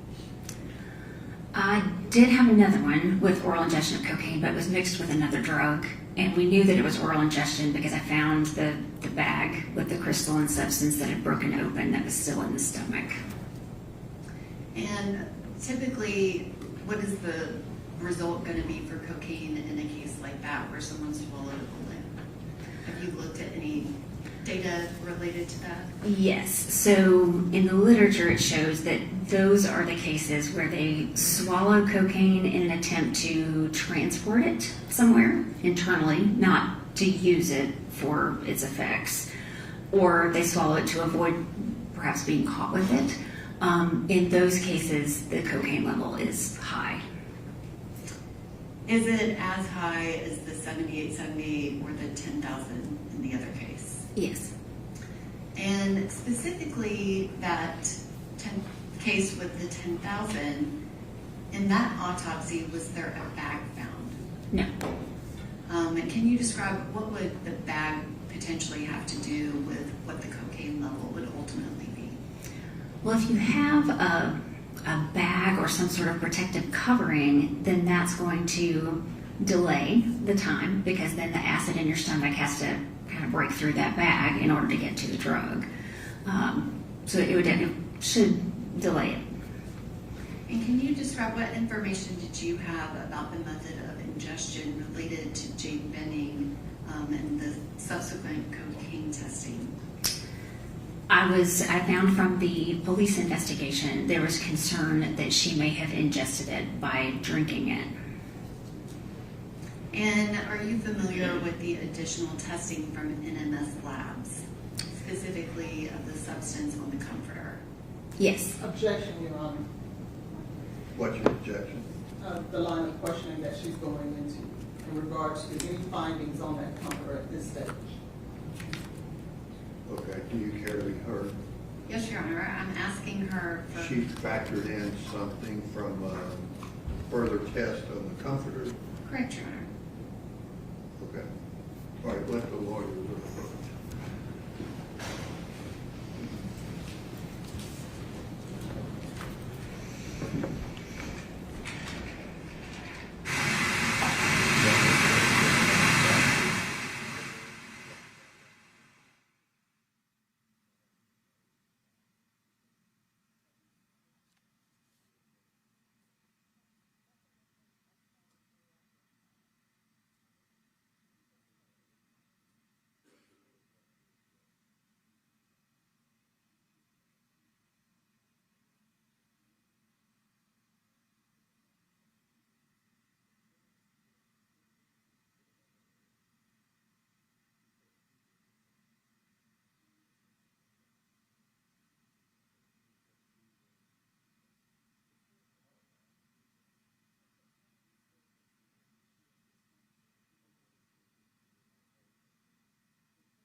Familiar with Dr. Midden's testing of the pink substance on the comforter. Can you describe when you're making your determination for cause of death, are you considering other testing that's done, things from the scene? What do you consider? So forensic pathologists don't work in a vacuum. We do need that information from the scene, from the police investigation, so that way we can appropriately direct our testing, especially in a case like this when I don't have a lot of admission blood to work with. So we do look at that in totality. And can you describe what information did you have? Did you make a determination as to how Ms. Benning ingested the cocaine that resulted in that toxicology report? Well, yes. So based on the high level of cocaine and knowing even from the literature, from the toxicology textbook, that you really see this in an oral ingestion, which is consistent with the investigation, I actually signed her death certificate to say ingested cocaine. And going back to kind of the toxicology, when you're looking at, you said ingestion and levels, are there any studies that you sometimes reference to make a determination about maybe when this substance was ingested compared to when the level of the toxicology report is done?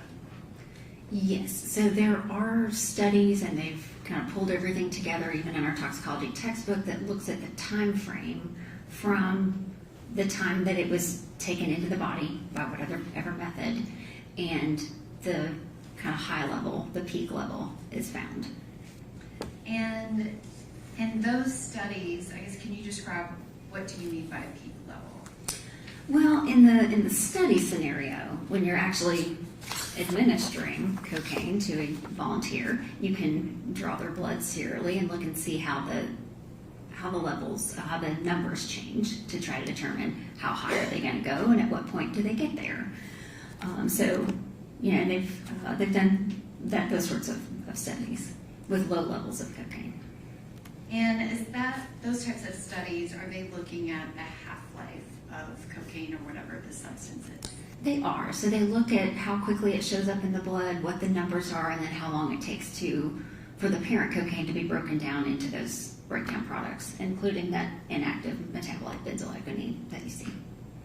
And you referenced the studies that they were giving test subjects cocaine. What form of cocaine are given in those studies? So there was one that I found that was for the oral ingestion. It was a capsule form, and it was, I believe, 100 and 200 milligram capsules.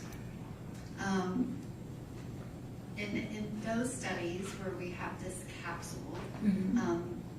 are the peak levels anywhere near as high as the studies? No. Can you explain what would happen if they were? They would be deceased. And looking at those studies, which obviously you've explained, it's a capsule, it's a low dose, what is the peak time generally? So usually for those, the oral ingestion takes a while. I mean, the absorption from oral ingestion takes a while, so like 45 minutes to an hour. Now, they did have one where they looked in this country, ingestion is not a common thing, but in other countries, they may be able to chew those powdered coca leaves, and then they looked at those individuals with the low levels of cocaine chewing the leaves, and they saw the levels peaking at 24 minutes to an hour or two. And that's not in the capsule form. And you said for the capsule, 45 minutes to an hour was kind of common. Yes. Are there any studies on anyone ingesting liquid cocaine? No, not that I'm aware of. Is it possible to liquefy cocaine? Sure. And kind of comparatively speaking, those studies with the capsules, you can't really relate it to a liquid cocaine. It's different. Is that correct? That's correct, because liquid medications are absorbed more quickly than a capsule or a hard, like, tablet form.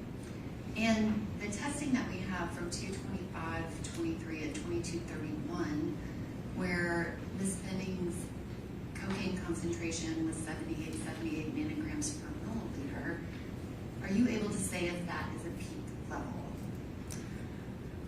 No, that's what it was when she came into the hospital and they drew her blood, but I don't know if that's as high as she would have gone had she continued to live, or if she had already peaked. I really don't know. That's what we have at this point in time. I don't have subsequent blood samples to compare. So any of those studies, they're not really comparing the two same things, correct? Correct. And can you go through and describe the autopsy of Ms. Benning and what your findings were, and explain the cause of death? Yes. So Ms. Benning came to my office and I examined her body.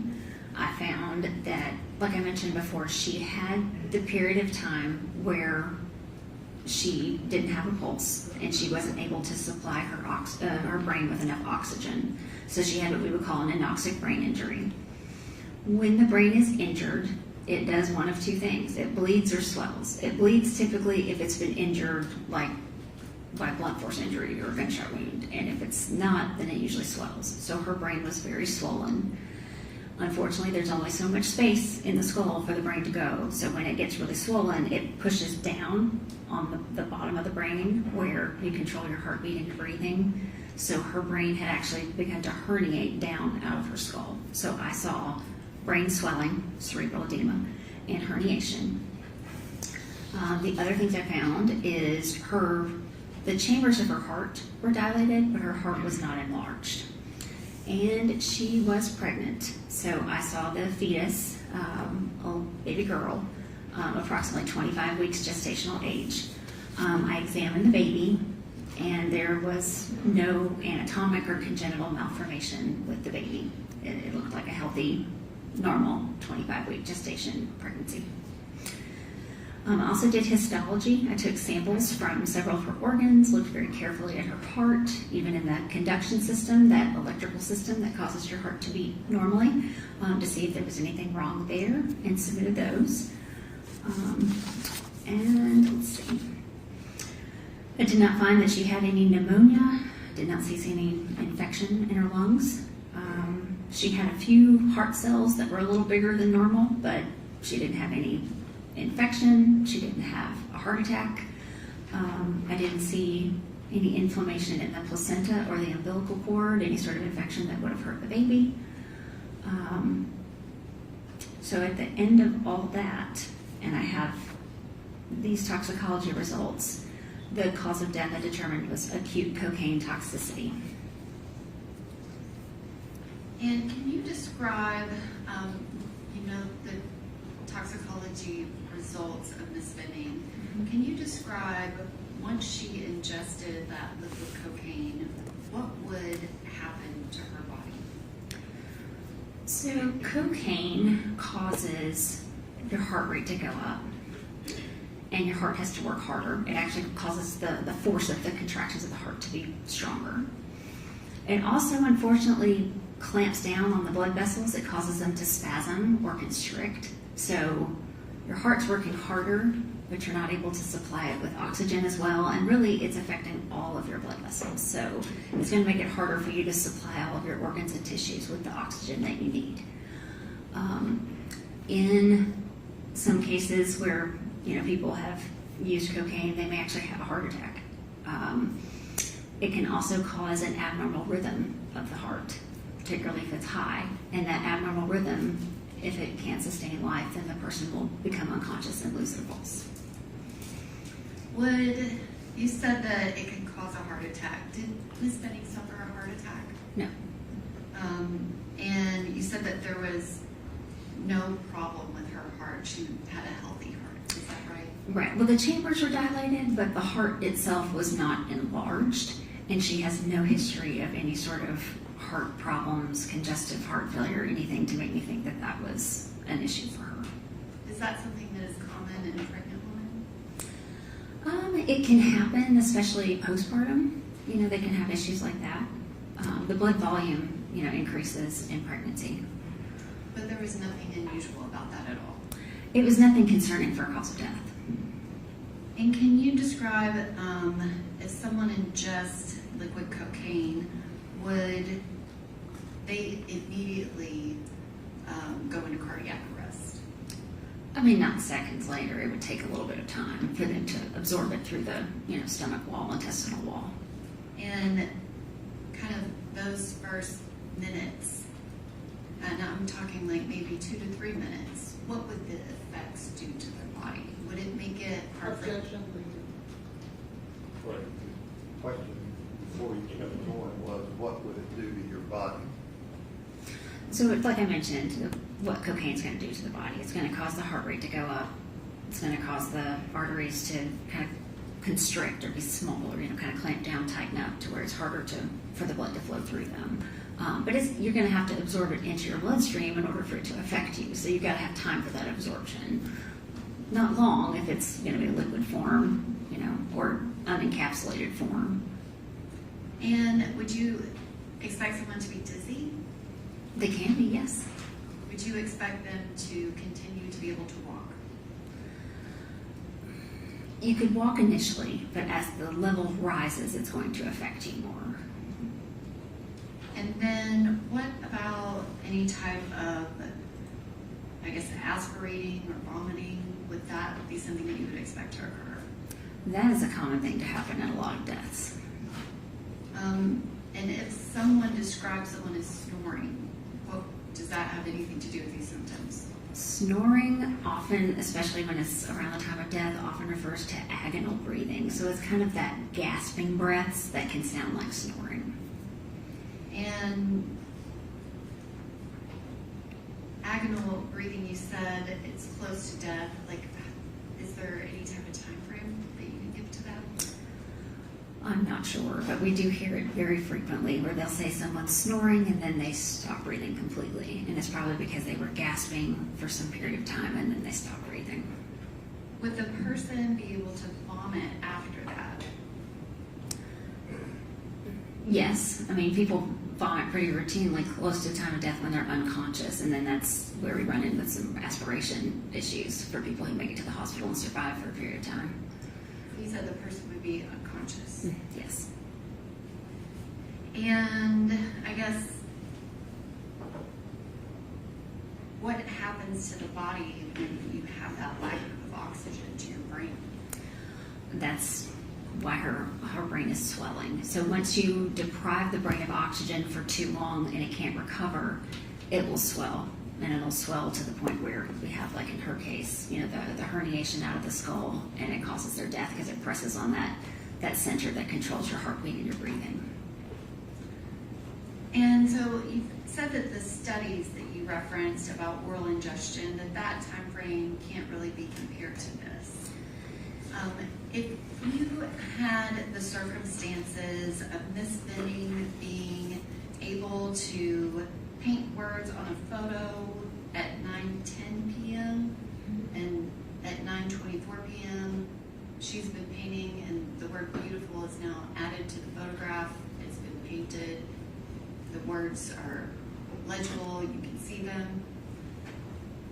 If that happens between 9:10 and 9:24, and then there's 4 minutes of photographs taken where you can't really tell anything about symptoms, but then 19 minutes from that kind of first painting, she's added words at 9:24, and then at 9:29 p.m., there's a phone call where someone describes Ms. Benning as being able to talk at the beginning of the 6-minute call, but by the end of the 6-minute call, her words do not form and make any sense. And then she is found by EMTs within 20 minutes of that, and she is pulseless. That time frame, is that consistent with her ingesting that cocaine within 30 minutes of her being found pulseless? Yes, ma'am.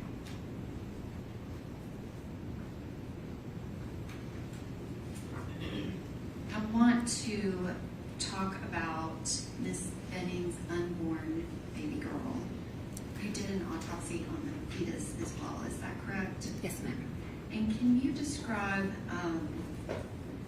what actually caused James Benning death? So acute cocaine toxicity caused Miss Benning to die. So it was the cocaine in and of itself. Yes.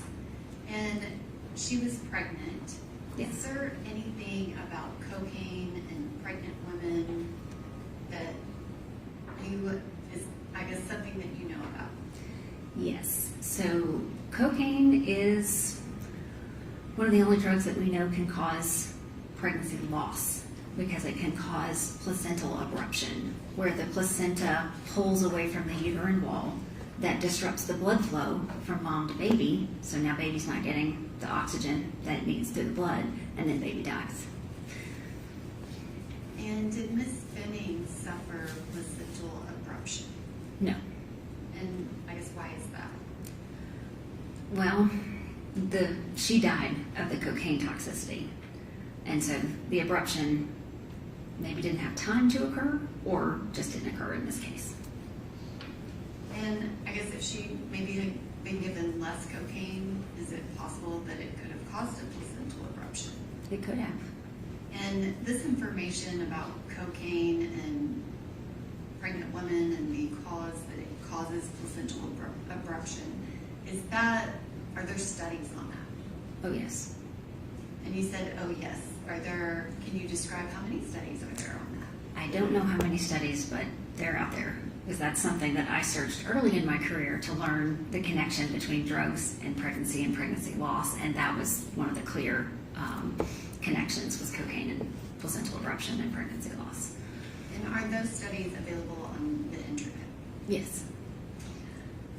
Can you describe, you said that there was no placental abruption to Jade Benning's unborn baby girl. Can you describe the autopsy of her unborn baby? Yes.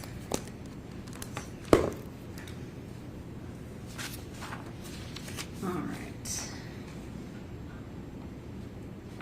So the baby.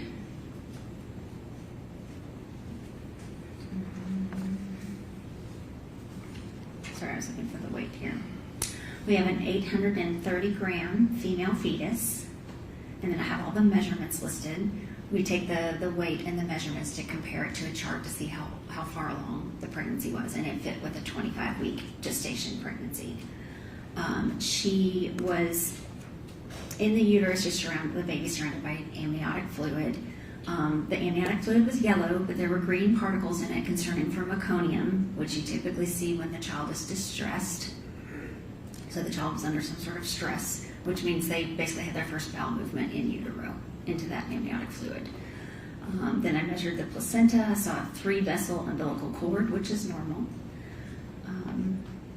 I did not see any adherent coagulated blood on the placenta that you might see with abruption.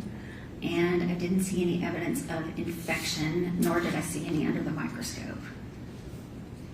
And then I looked at the organs. All the organs were in the right place. The weights were accurate and as expected. No other abnormalities with the child.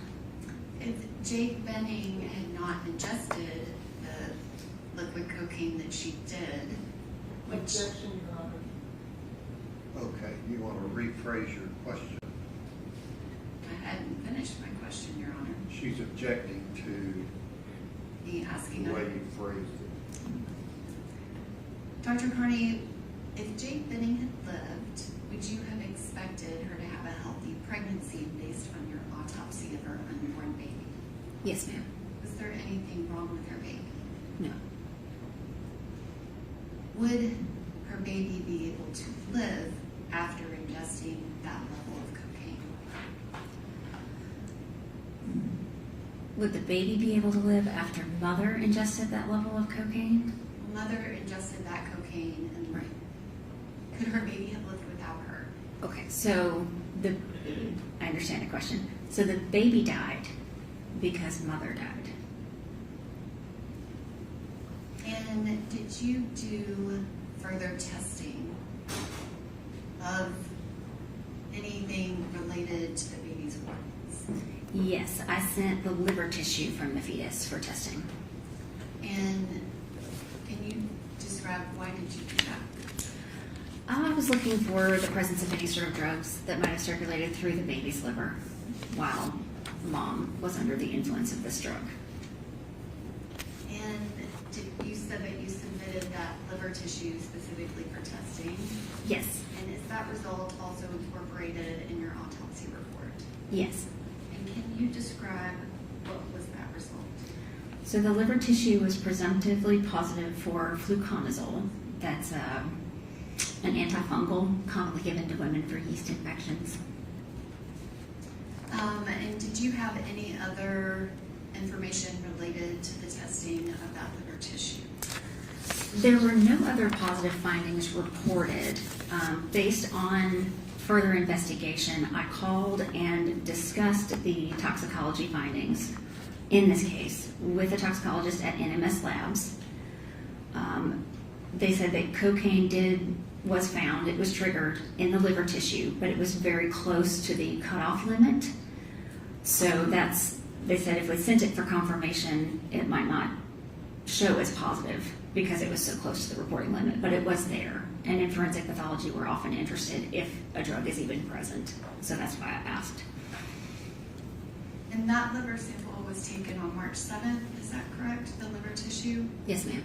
And so that would have been 10 days after ingestion. Yes.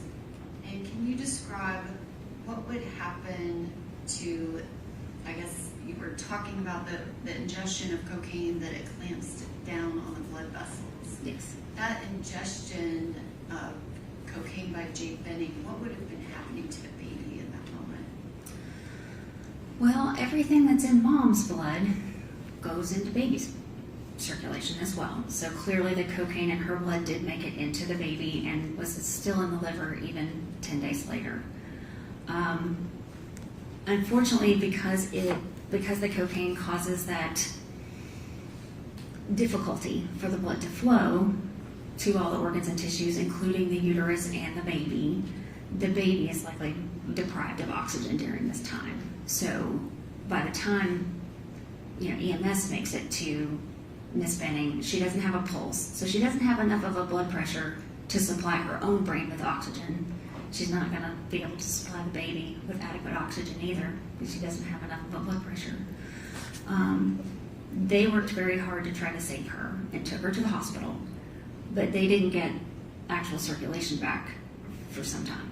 I mean, there's I believe a 12-minute gap between the time they left the scene, they get her to the hospital, and at some point after that, they get her circulation back.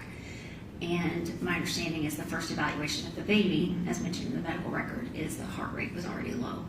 So she had already been deprived of oxygen as well. And Dr. Carney, you referenced the medical record. Did you review other, records related to the medical health of Miss Benning as well as her unborn baby?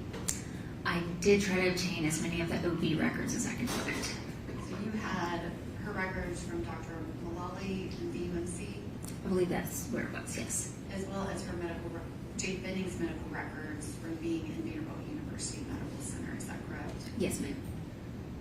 And you were mentioning the baby's heart rate. Mm-hmm. Can you describe what happens, medically, what does that mean when a baby has a heart rate as low as Miss Benning's unborn baby that I believe went down to 30 beats per minute?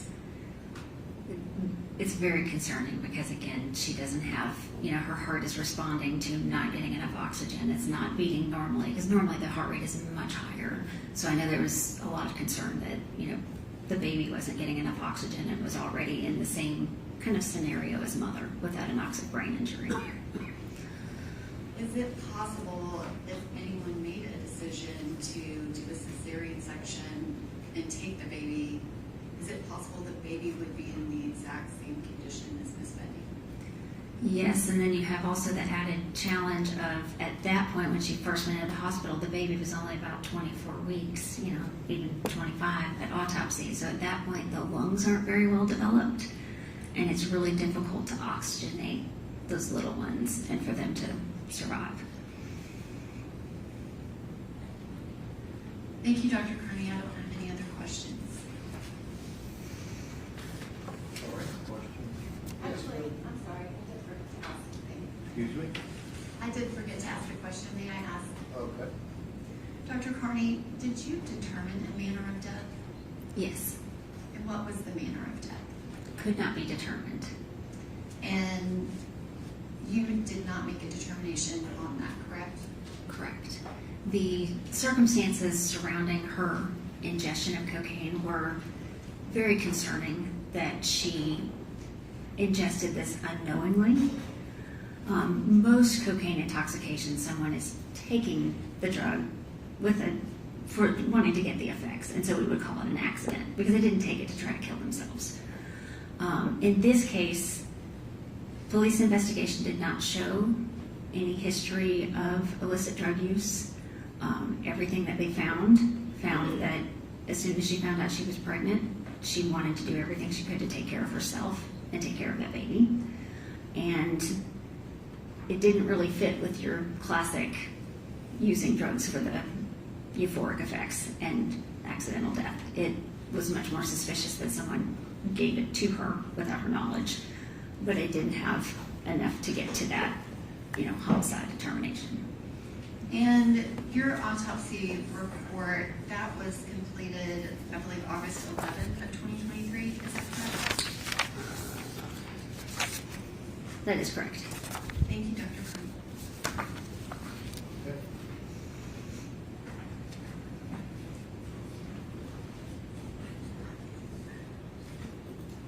Good morning. Good morning. I have a few questions for you, Dr. Carney. Okay.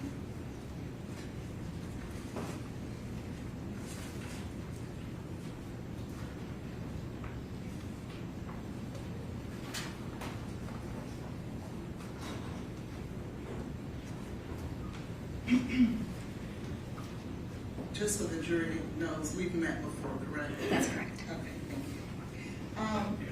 Let's talk a little bit first about your qualifications. Okay. You are in fact a pathologist medical examiner. Correct. That's what you went to school to learn to do, correct? Yeah, for my training, yes. You are not a toxicologist That's correct.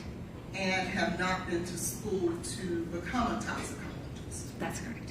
You'll agree with me that is a totally different area of expertise. That's different because that's taking the blood and taking it through the machines and interpreting the data. So that's not what I do. And it takes a whole nother specialized training to understand the toxicology, let's say, for example, cocaine and the metabolites like the BZE and the MEE, which are the metabolites of cocaine, correct? It takes training to be able to test for those, interpret them in the data, yes. My training is in taking those toxicology results in the setting of that autopsy. I did actually spend a whole month in the toxicology lab as a resident, and then I rotated again as a forensic pathology fellow so that I could learn how this is done, what's important in the autopsies, and how to interpret them to determine cause of death. But just so that the jury is clear, that doesn't make you a toxicologist, correct? That's correct. And it takes, if we were to ask a toxicologist, if 1 month in a lab is all it takes to be able to become an expert, with a agree or disagree? Well, I'm not an expert in performing the toxicology. My expertise is in taking those toxicology results in the setting of the autopsy to determine cause of death. A toxicologist will not determine a cause of death. No, of course not. Tell me exactly then, outside of that month, what other trainings have you had in regards to toxicology? So in my fellowship and in the 13 years that I've practiced since, it's been my job to take these toxicology results in almost every autopsy I perform and apply those to that case to determine if it is a toxicologic cause of death or not. But my question was the training. What training, and not on-the-job training in terms of, I have a body in front of me that has toxicology results. Mm-hmm. What specific schooling and training do you have outside of that month for toxicology? Like I said, in your fellowship, you learn how to apply results. You have attending pathologists that you can ask questions of. There's toxicologists to ask questions of. And then you continue to do that in your practice. So no schooling? There's no specific schooling for that, no.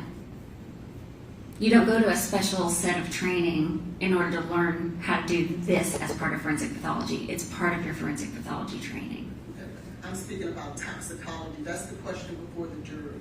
Toxicology schooling and training. But I don't perform the toxicology testing. I take the results and apply them. That's part of forensic pathology training and practice. And that's a different area of training and schooling as well, to interpret toxicology results, is it not? And that's what I do. That's what I was trained to do in my forensic pathology fellowship and what I've been doing for years. Okay. And what school did you go to for that toxicology training? I went to the State of Maryland Office of the Chief Medical Examiner for my forensic pathology fellowship in which I was trained. Okay. And you were there though for forensic pathology, not toxicology. Let's go now to. She's gotten training in interpreting toxicology. Very good. So let's go now to your duties here with Ms. Benning. Okay. When did you first learn about this case? I first learned about the case when she was still in the hospital in the intensive care unit. And do you remember when that was? That was February 28th. My office was notified. Who were you notified by? The initial note mentions a physician at Vanderbilt, but it did not have a name.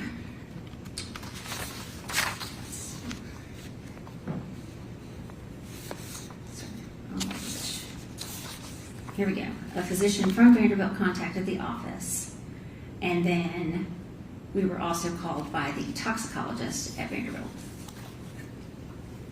Oh, there was a toxicologist that was involved? Yes, What was that toxicologist's name? Dr. Rebecca Brucolari.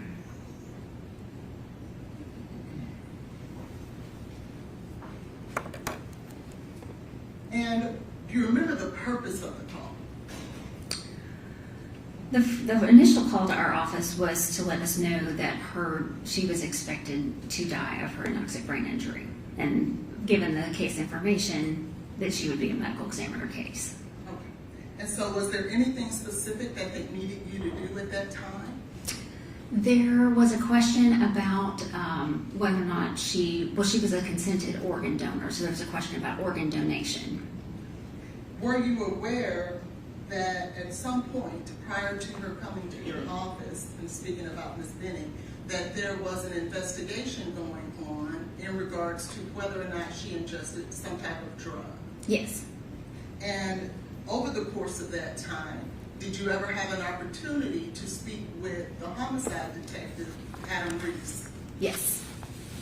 Did you also have an opportunity over the course of that time to speak with General Norman?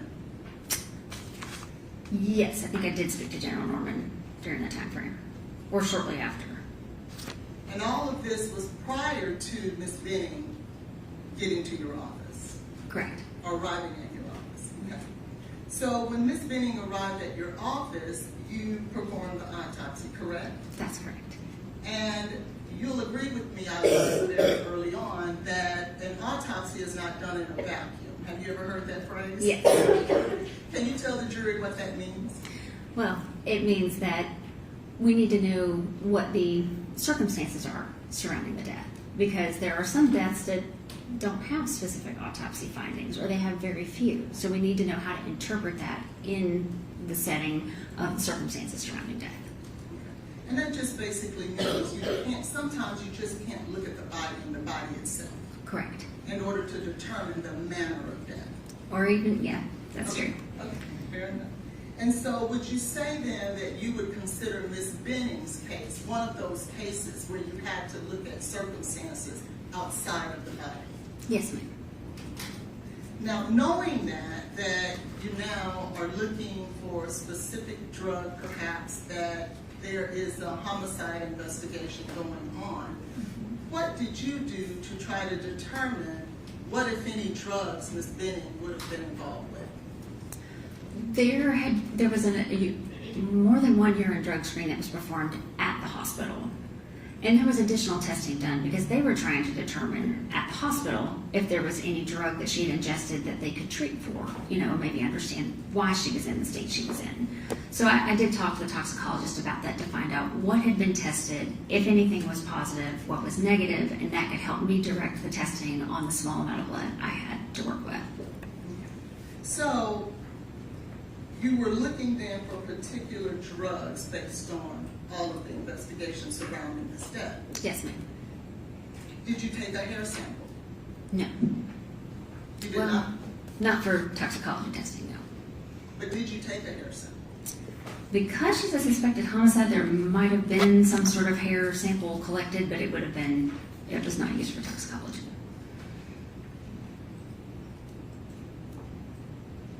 May I ask that I pass an exhibit for identification purposes?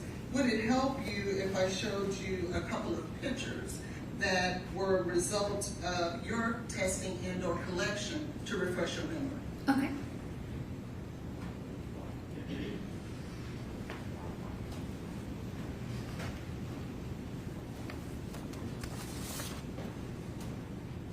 Yes.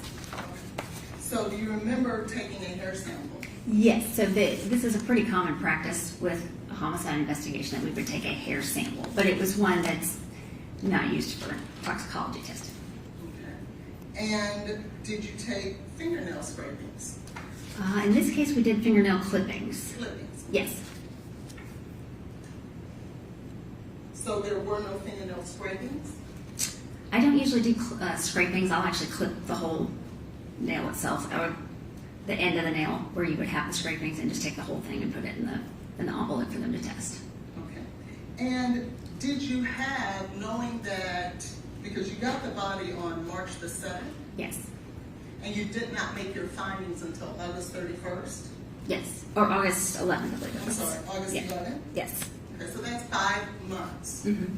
And during this 5 months, I think you stated that the matter of death was pending. Correct.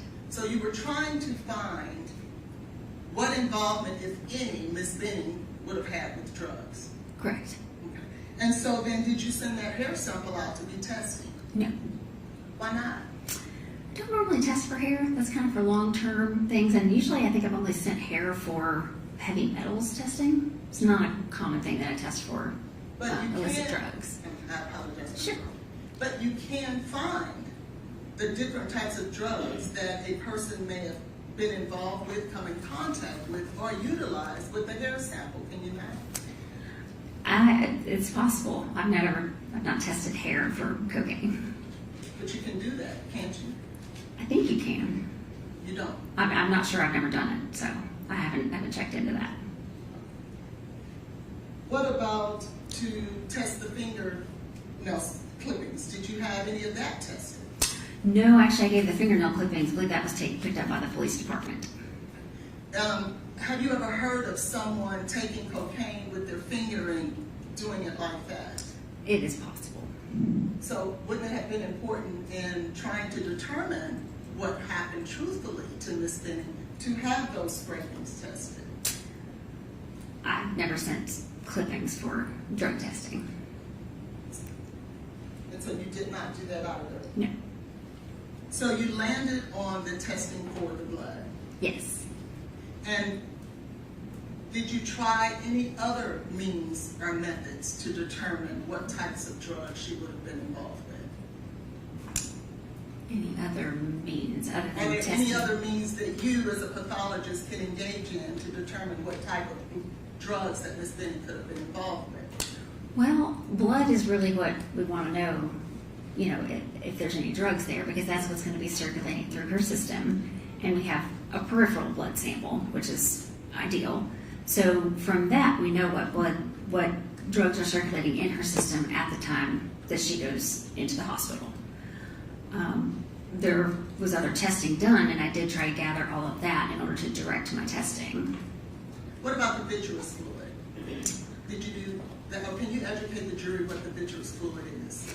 Vitreous fluid is the fluid of the eyeball, and we do collect that on every autopsy.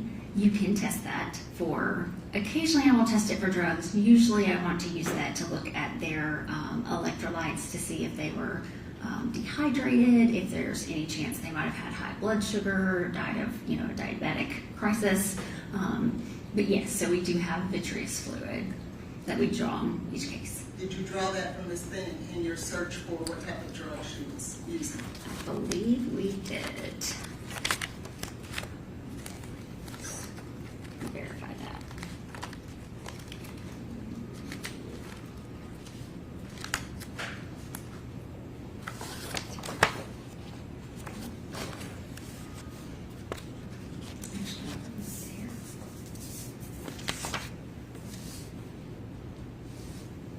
I did not send the vitreous fluid, Okay, so but I think we did collect it.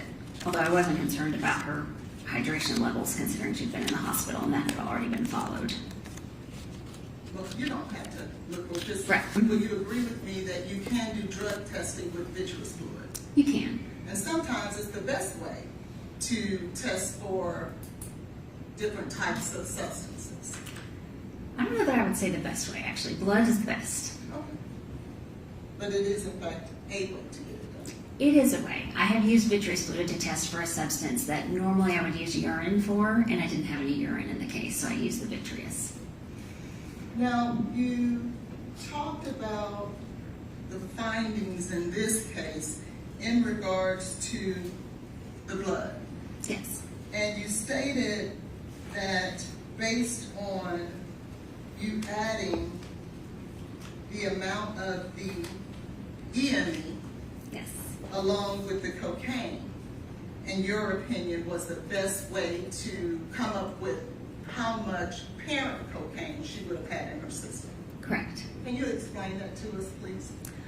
Well, like I mentioned before, there are enzymes in the blood that can break down cocaine even after someone has died, unless you get it into that tube with the sodium fluoride, which we didn't have in this case. So there was a week, 10 days in the hospital that blood, cocaine could be broken down. and then additional time before it got to the laboratory to be tested. So there was quite a long time for the cocaine to be broken down. So that's why it's important to look at both of those. And so that we can educate the jury, the cocaine itself would be the parent cocaine, right? Right. The BE is the next metabolite that parent cocaine will break down to, correct? So that is a breakdown product that is inactive, and it can build up and be there for a little while. And then you have, from BE, it goes to EME, is that correct? Don't think it goes in that order, but with this one, we're worried about the cocaine being broken down in the tube after death, and it gets broken down into ethylene methyl ester. Okay. And those are the 3 levels in which cocaine breaks down. Yeah, those are the 3, the cocaine plus the 2 breakdown products. And it's your testimony that the best way to determine from Ms. Benning about how much cocaine would have been in her system on 225 would be to add the parent cocaine with the EME. That's your testimony. That's correct. And the 7,878 nanograms per liter is a huge number. Will you agree with Per me? milliliter. Yes, it is. Okay. And it is too much, I think you stated, for the body to take. Right. It can be overwhelming for the heart. Now, you're not stating that everyone who has a level of 78 ends in death, are you? I'm not aware of someone with that level surviving. Okay, so it's your opinion that anyone who has that kind of level would be dead? It's hard sometimes to interpret in some of these illicit drug levels what's a lethal dose, because you have to find out, have they been using cocaine over time? Have they developed tolerance? Maybe they can handle higher levels. In this case, she is a naive user, so for her, this is too much for her. Now, how did you come to the conclusion she was a naive user? The investigation did not reveal any history of cocaine use. And who relayed that information to you? How did you come to that determination? That was talking to the police, because they did the investigation into, anything about her. And who specifically did you speak with in regards to that conclusion? I believe I talked to Detective Reese, because I specifically asked him about a history of drug use. And what did he tell you? That she was not known to partake of cocaine. Did he tell you cocaine or drugs, period? This was specific to when I was asking about the cocaine. Did you ever make a statement that you were told through the police investigation that there was no history of drug use, period? No, I don't think I said that. Because I think in the past, there might have been some marijuana edibles. Sorry. I believe she may have used marijuana in the past. So you don't think you ever said that? Let's see. Yeah, see here it says, no history with illicit drugs other than marijuana used to make edibles. So no other illicit drug use, specifically cocaine. Would it help you if I was to show you your testimony from the bond hearing to refresh your memory about whether or not that statement was ever made? Sure. And I'll put a sticky. Okay.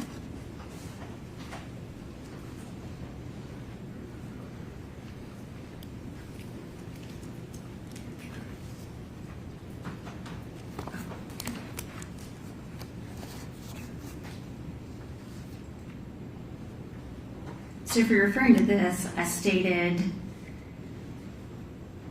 the investigation does not show Ms. Benning as someone who used drugs historically or even recently close to her time of death. It doesn't appear that she used this sort of illicit drug in the past. So referring to the cocaine.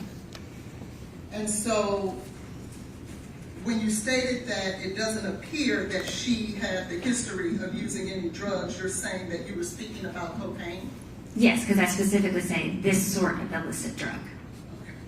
Now, can you tell me when you talked about things that you look for, when you talked about cocaine, seeing it in the past, things that were in the system, you remember talking about that? Yes.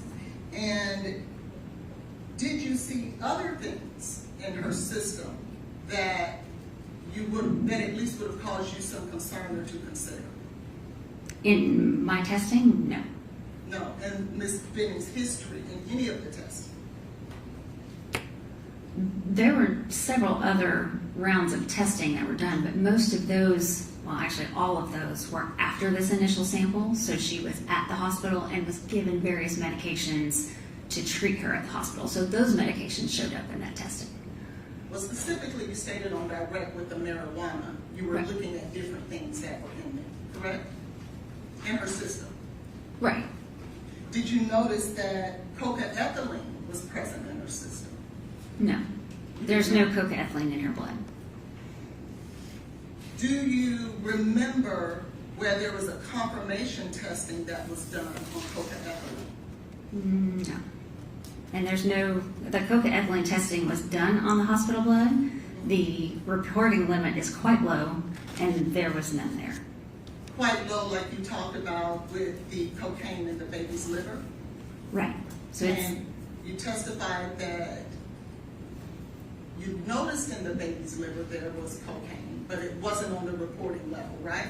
no, I asked the toxicologist if there was a presence of any, I think I asked about cocaine and I asked about marijuana.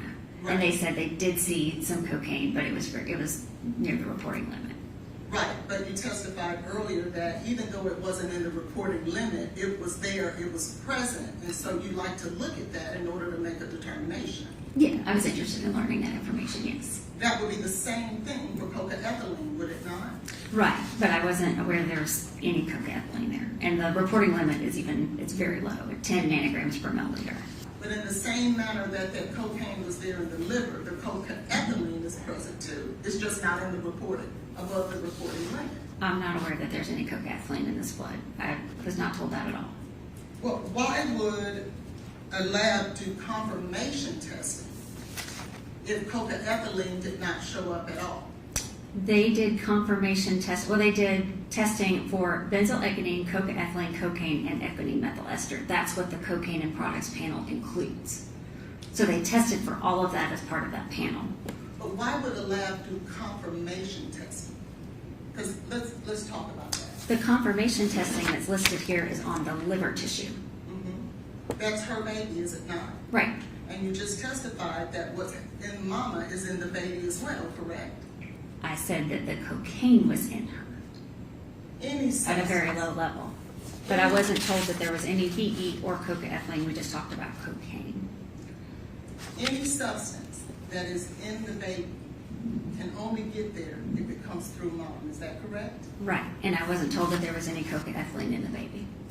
Did you look at the results to see whether or not there was cocaethylene in the baby? There's no cocaine, cocaethylene, or benzoylecgonine reported on this for the baby. I specifically called and asked the toxicologist about the presence of cocaine and was told yes. That's not my question. I understand what was reported here. I'm asking whether or not the presence of cocaethylene was present in the baby liver at all. I was not told there was any cocaethylene in mom or baby. If the baby did have the presence of cocaethylene, but just not above the reportable limit, what does that mean? I don't know what you're getting at. I asked about cocaine and I was not told there was any cocaethylene. Right, but I'm asking a different question. If there, so we're getting into hypotheticals now. If there was cocaine and ethylene, because there's not any. So is your if it was there, So is your testimony today, there was no cocaethylene in I'm- Ms. Benning, if I could finish? Sure. In Ms. Benning and or the fetus? It's a simple question. Is I'm- that your testimony?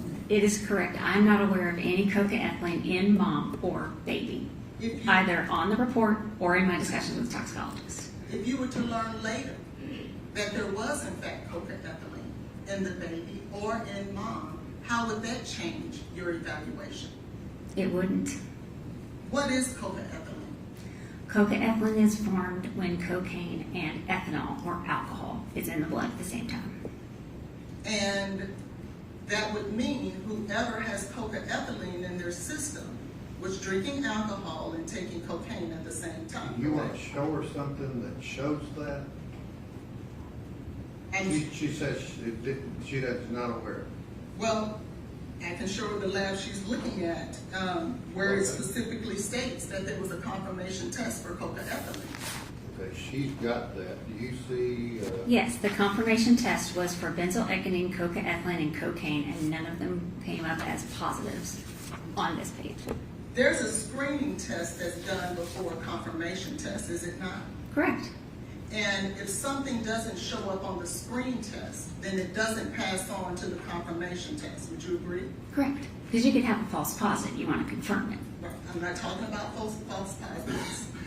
And a lab will not move from screening to confirmation unless something shows up positive, correct? Correct. And in this case, there was a confirmation test for cocaethylene. Sure. That means that during the screening process, there was a presence of cocaethylene, not what the ending results end up, but there was a presence that made them move from screening to confirmation. There was something of concern. It appears for them to further test. Now, let's talk about your conclusion in regards to Ms. Benning and the ingestion of cocaine. Okay. In order to arrive at the number of 7,878 nanograms per liters of cocaine, Milliliter. Yes. milliliters, I'm sorry, of cocaine, can you tell us how you believe that Ms. Benning would have had to ingest that? When you look at the literature, it shows that you do not get these levels with all the other routes of administration. You really only get it with ingestion. And is your testimony that ingestion for Ms. Benning would have been through a liquid cocaine? I don't know how it was ingested. I just know it was ingested. Would you opine that it was one bolus dose or over a period of time? I don't know. I know from obviously the investigation, she doesn't have a prolonged period of symptoms. So you believe it would have been one bolus dose more likely than not? It could be, yes. How much cocaine is 7,878 nanograms per milliliters? Could you give us an example of equating what we would look, an apple, an orange, a lemon? So unfortunately with illicit drugs, there's no quality control or testing process like you have with your normal medication that you buy over the counter or from the pharmacy, so it's in a tablet dose and you know exactly how much it is. I have no way of knowing how much powder or liquid or how pure it was. I can't give you any specific size or amount. But you'll agree with me it would be a whole lot, right? If it's a very concentrated dose, it might not be like a large size of something. So it could be very small. It could be. And then if it's very small, it could be something someone took on their own. Could it not? It's possible. Will you agree with me that most overdoses are a result of an accidental overdose? Yes. And in our hypothetical just previous that we talked about that because of the concentration, it could be very small, then it also could be an accidental overdose of someone who took a small dose. You mean like a small amount that turned out to be more than they thought? Like we just talked about, yes, ma'am. Yes.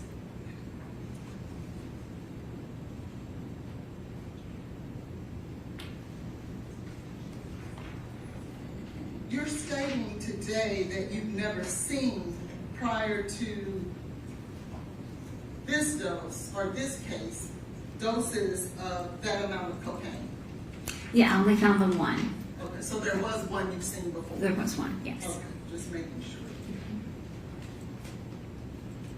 Let's talk a little bit about the heart cells. Okay. Ms. Benning had enlarged heart cells, not major, but they were a little larger than normal, were they not? Correct. She had focal myocyte hypertrophy in the left ventricle. Okay, and what does that mean? It's a small focus where the heart cells are a little bit bigger than normal. And an occasional, hypothetically, an occasional cocaine user would have enlarged heart cells similar to what you described, would they not? You know, I'm not sure about that. I've seen chronic cocaine users who have developed high blood pressure and thickened left ventricles, but I don't know about the occasional, if it affects the cells on the, it's possible. It is possible. It's possible.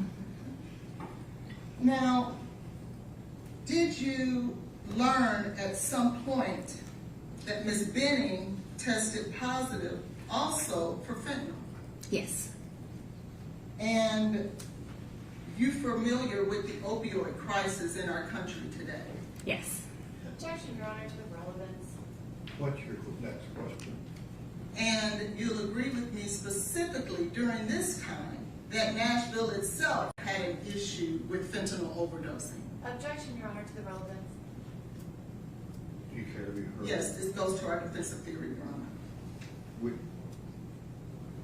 Do you have any studies that show in Nashville how many fentanyl overdoses there were? I don't have them handy, but it's definitely been on the rise over the last several years and has been followed. And there is currently an issue with what they call a fourth wave of the opioid crisis, where there's a mix of fentanyl and a psychostimulant such as cocaine. Would you agree with that? Yes. Fentanyl is often mixed with other drugs. And that would be something similar and analogous to exactly, well, let me back that up. If someone was to overdose on fentanyl and cocaine, that would be consistent with the current rave of the opioid crisis today. Yes. Given that Ms. Benning had fentanyl as well as cocaine in her system, Objection, Your Honor. Counsel is mischaracterizing. Is what? She's mischaracterizing. Okay. Do you want to ask her where that came from her opinion? no, I wanted to ask her whether or not, You can do whatever redirect you if want. What is Ms. your question? if Ms. Benning had fentanyl and cocaine in her system, certainly that fentanyl could have contributed to her death, couldn't it? It could. However, the fentanyl that I've learned about that was found in that testing was after she was given fentanyl at the hospital in course of her treatment. Were you aware that she tested positive for fentanyl prior to being administered fentanyl in the hospital? Objection, Your Honor. Counsel is misstating the evidence. Your Honor, no, I'm not. You know, can you help them understand when it was given? And So fentanyl was ordered at the hospital and was given to her. And I believe there's been a lot of work to clarify the blood samples, but the blood sample that is positive for fentanyl is after she was given fentanyl at the hospital. okay. Are you aware that at 22:59, that there was a urine sample that tested positive for fentanyl from Ms. Benning? Are you aware of that? And again, objection, Your Honor. Counsel is misstating Okay. evidence. Dr. Olashuga Oh. testified all negative in urine results from 2259. Your Honor, we have direct evidence, and I'm Okay, asking well, her. we haven't gotten there. I mean, they're objecting to your question is not accurate. So whatever proof you want to put on that it's not, then that's fine. Hypothetically, if Ms. Benning tested positive for fentanyl prior to being administered fentanyl in the hospital, would that affect your decision as to what could have caused her death? I would want to know what the level was, and we can look at, whether or not it's fentanyl and cocaine causing her death. But everything that I've found, that urine drug screen that was positive for fentanyl was also positive for an anti-seizure medication that was given at the hospital. So I believe that fentanyl is administered by the doctors treating her, not illicit drug. I understand that. Are you aware of the metabolite 4-ANPP? Yes. And would you agree with me that that's more in tune with illicit use as opposed to a medical use? It has been in the past, but apparently that has now come up positive in fentanyl that is administered by a hospital, or by a doctor. So it doesn't really carry a lot of weight with me anymore. But it used to carry a lot. It used to, but not anymore. And I know that that was negative for acetylfentanyl, which was also tested and is more in the illicit drugs. I'm not asking about acetylfentanyl. I'm Okay. asking about 4-ANPP. Well, I use that to kind of help in that determination. I understand. Sure. I'm speaking of 4-ANPP. Mm-hmm. There was a time where that was important to you, right? Right. And it was indicative of illicit use, was it not? Yes. And so, if Ms. Benning hypothetically tested positive for 4-ANPP prior to you changing your thought process on it, it would make you believe that there was illicit use, correct? Possibly.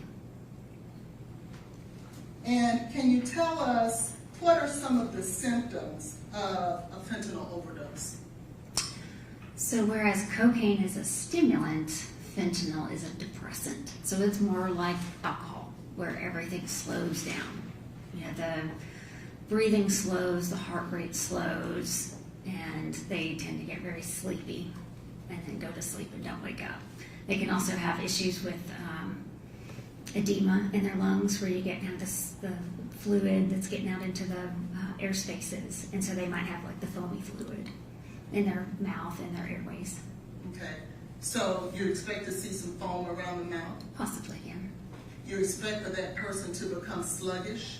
Yes, Depression of the heart rate? yes, Something consistent with the baby, the fetus's heart rate going down to 30?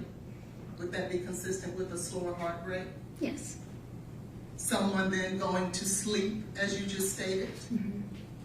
And with fentanyl overdose, that happens much quicker than a cocaine overdose. Would you agree? No, No? Well, could it happen quickly? could.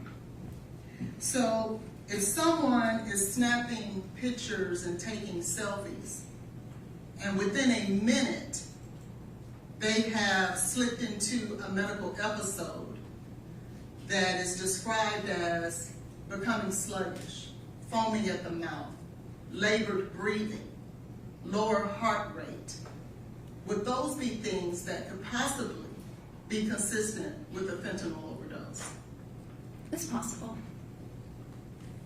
And to be clear, as it relates to Ms. Benning's OBGYN history, there was no testing done by her OBGYN to determine whether or not she had the presence of drugs in her system, correct? I don't recall seeing that. Yeah. So we don't know. I don't think there was drug testing. If you were to learn that Ms. Benning met with her drug seller or person she received drugs from on that day, February 25th of 23, would that weigh into your consideration? I mean, it's a piece of information that's good to know, but it still doesn't change what's in the blood. Thank you. Any redirect? Yes, Your Honor.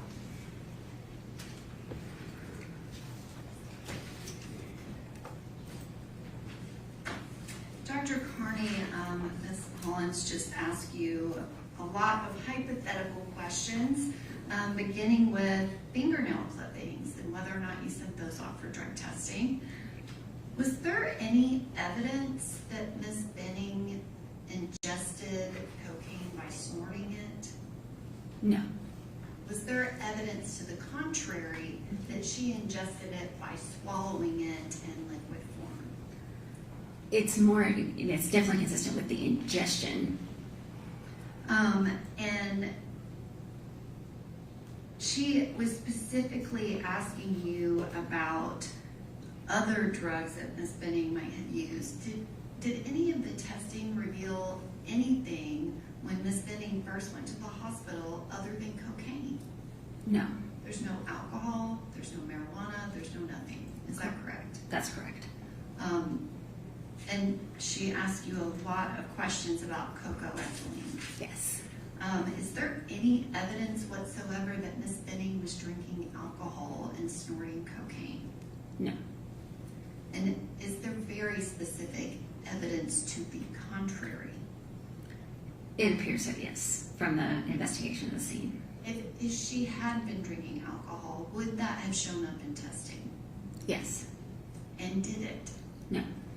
And if she had been using any other drugs, would that have shown up in testing? Yes.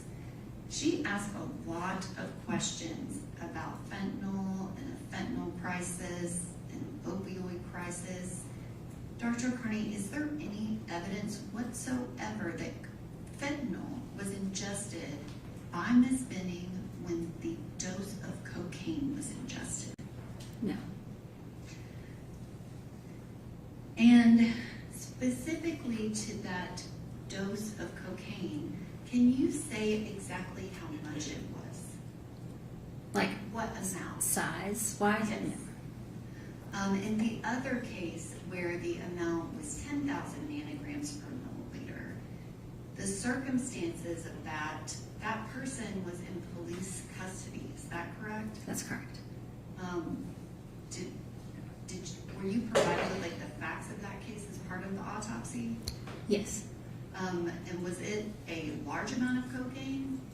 It would have had to have been something he had with him that he could swallow quickly. And so something that you could have a small rock, pop it in your mouth, swallow it, and that would do it. Yes. Thank you. Do you have other questions? I do, Okay, just a few? yes. Okay.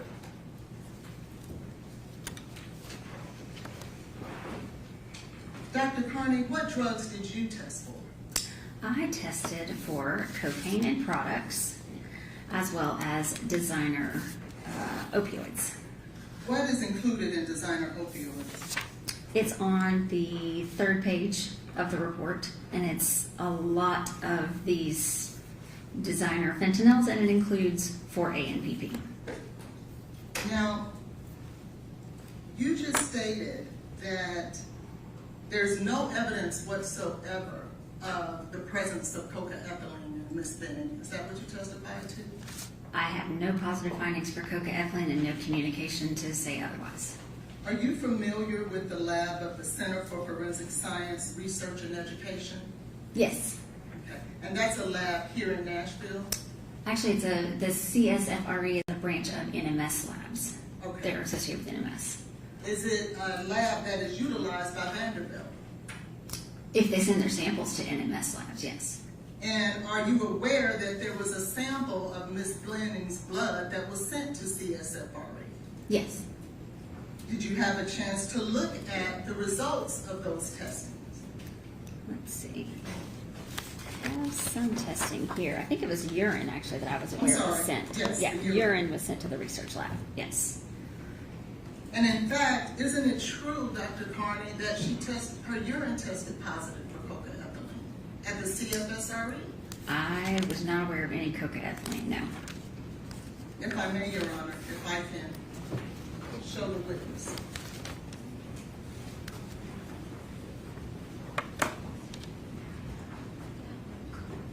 Can you please take a look at those results? Okay.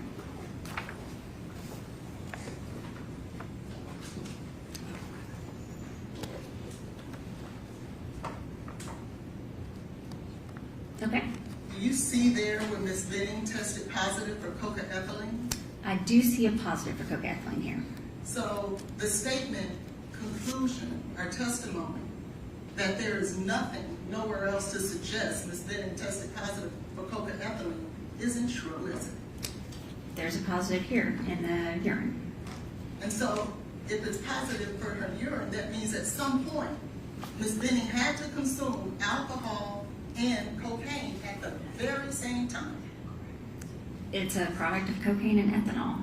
So yes, No there's some other sort of way- ethanol there. No other way around that, is it? No. I pass the witness. Any other questions?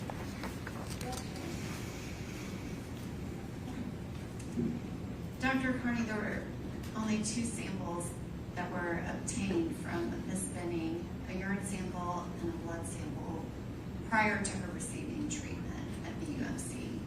Is that correct? I believe that is, well, let's see. I know the blood sample was prior to. The urine here, if this is the first urine sample, it's positive for drugs that she was given as part of her treatment. It is not the first urine sample. Okay. That is the purpose of my question. Okay. If this urine sample is after she received medical Which treatment, one are you talking about? I'm referring to the report that Ms. Hollins just Okay, gave. from the other lab.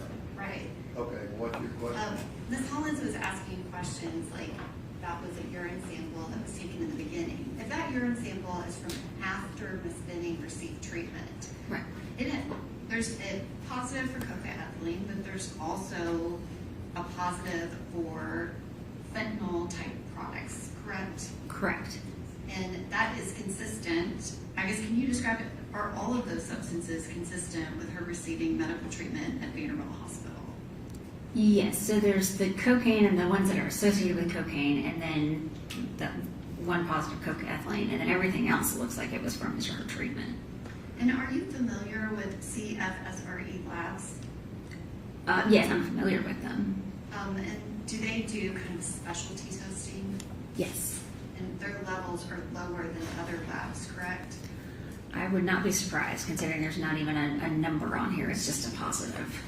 And I guess the toxicologist that performed this test might have more information about that level and why that finding was there. Yes. You reviewed multiple results of lab work related to Ms. Benning. Was cocaethylene in anything else? No. Thank you. Any other questions? Yes.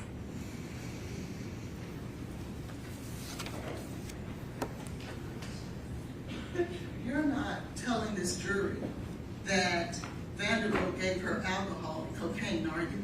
No.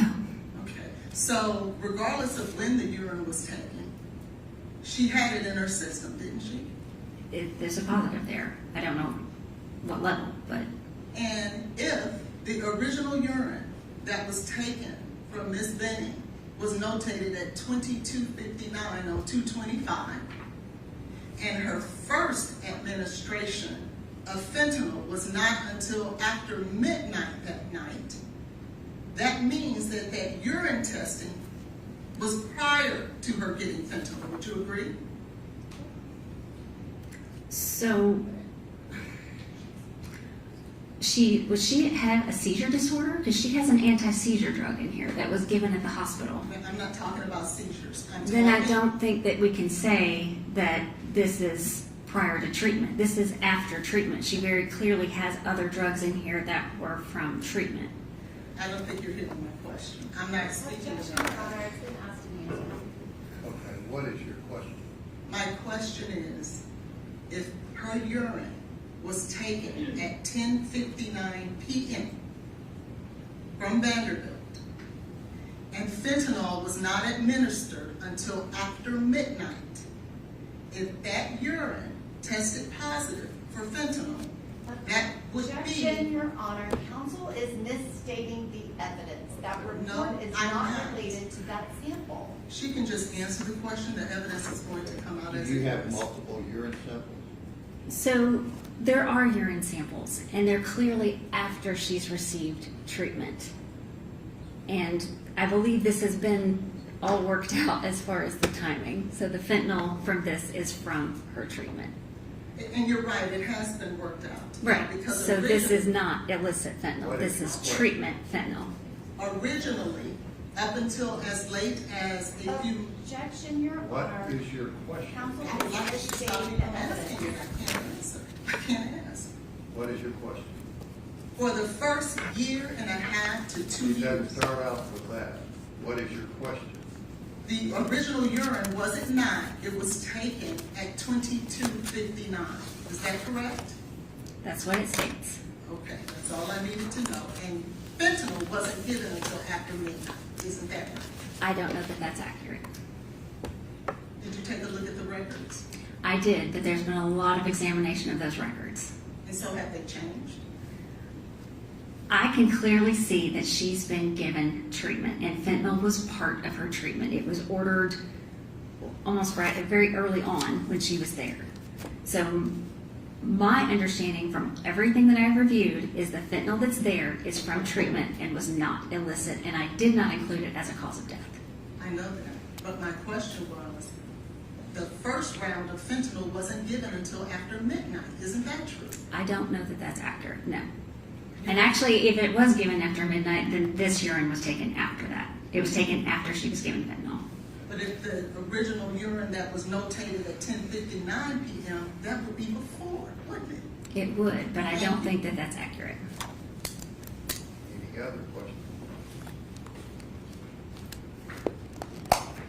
Any other questions?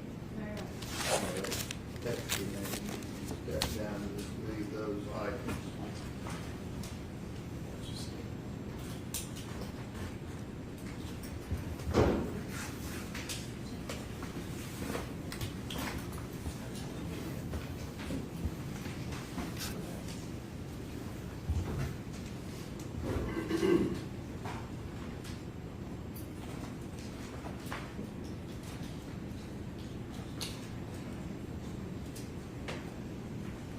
All right, ladies and gentlemen, the jury went for lunch till 1:40.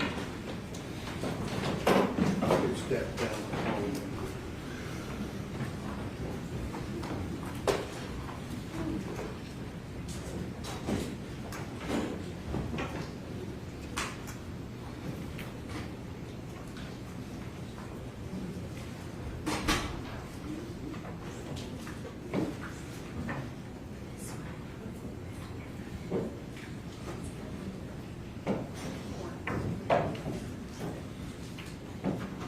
And who was the next witness be? I think we need to call Detective Reese based off of this morning, Your Honor, but we will only be calling him for purposes of establishing the chain of custody of the urine sample that he collected at Vanderbilt. Okay. Is Dr. O'Leary going to testify? I don't think that's gonna be necessary, because we're gonna have other toxicologists, but I do have her available if I want to call her. Is Dr. Krotulski going to testify? Yes. And Your Honor, while we're talking about it, we will call Dr. Brugaleri if they do not.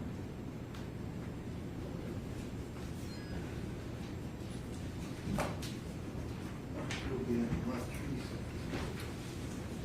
Hey, Judge.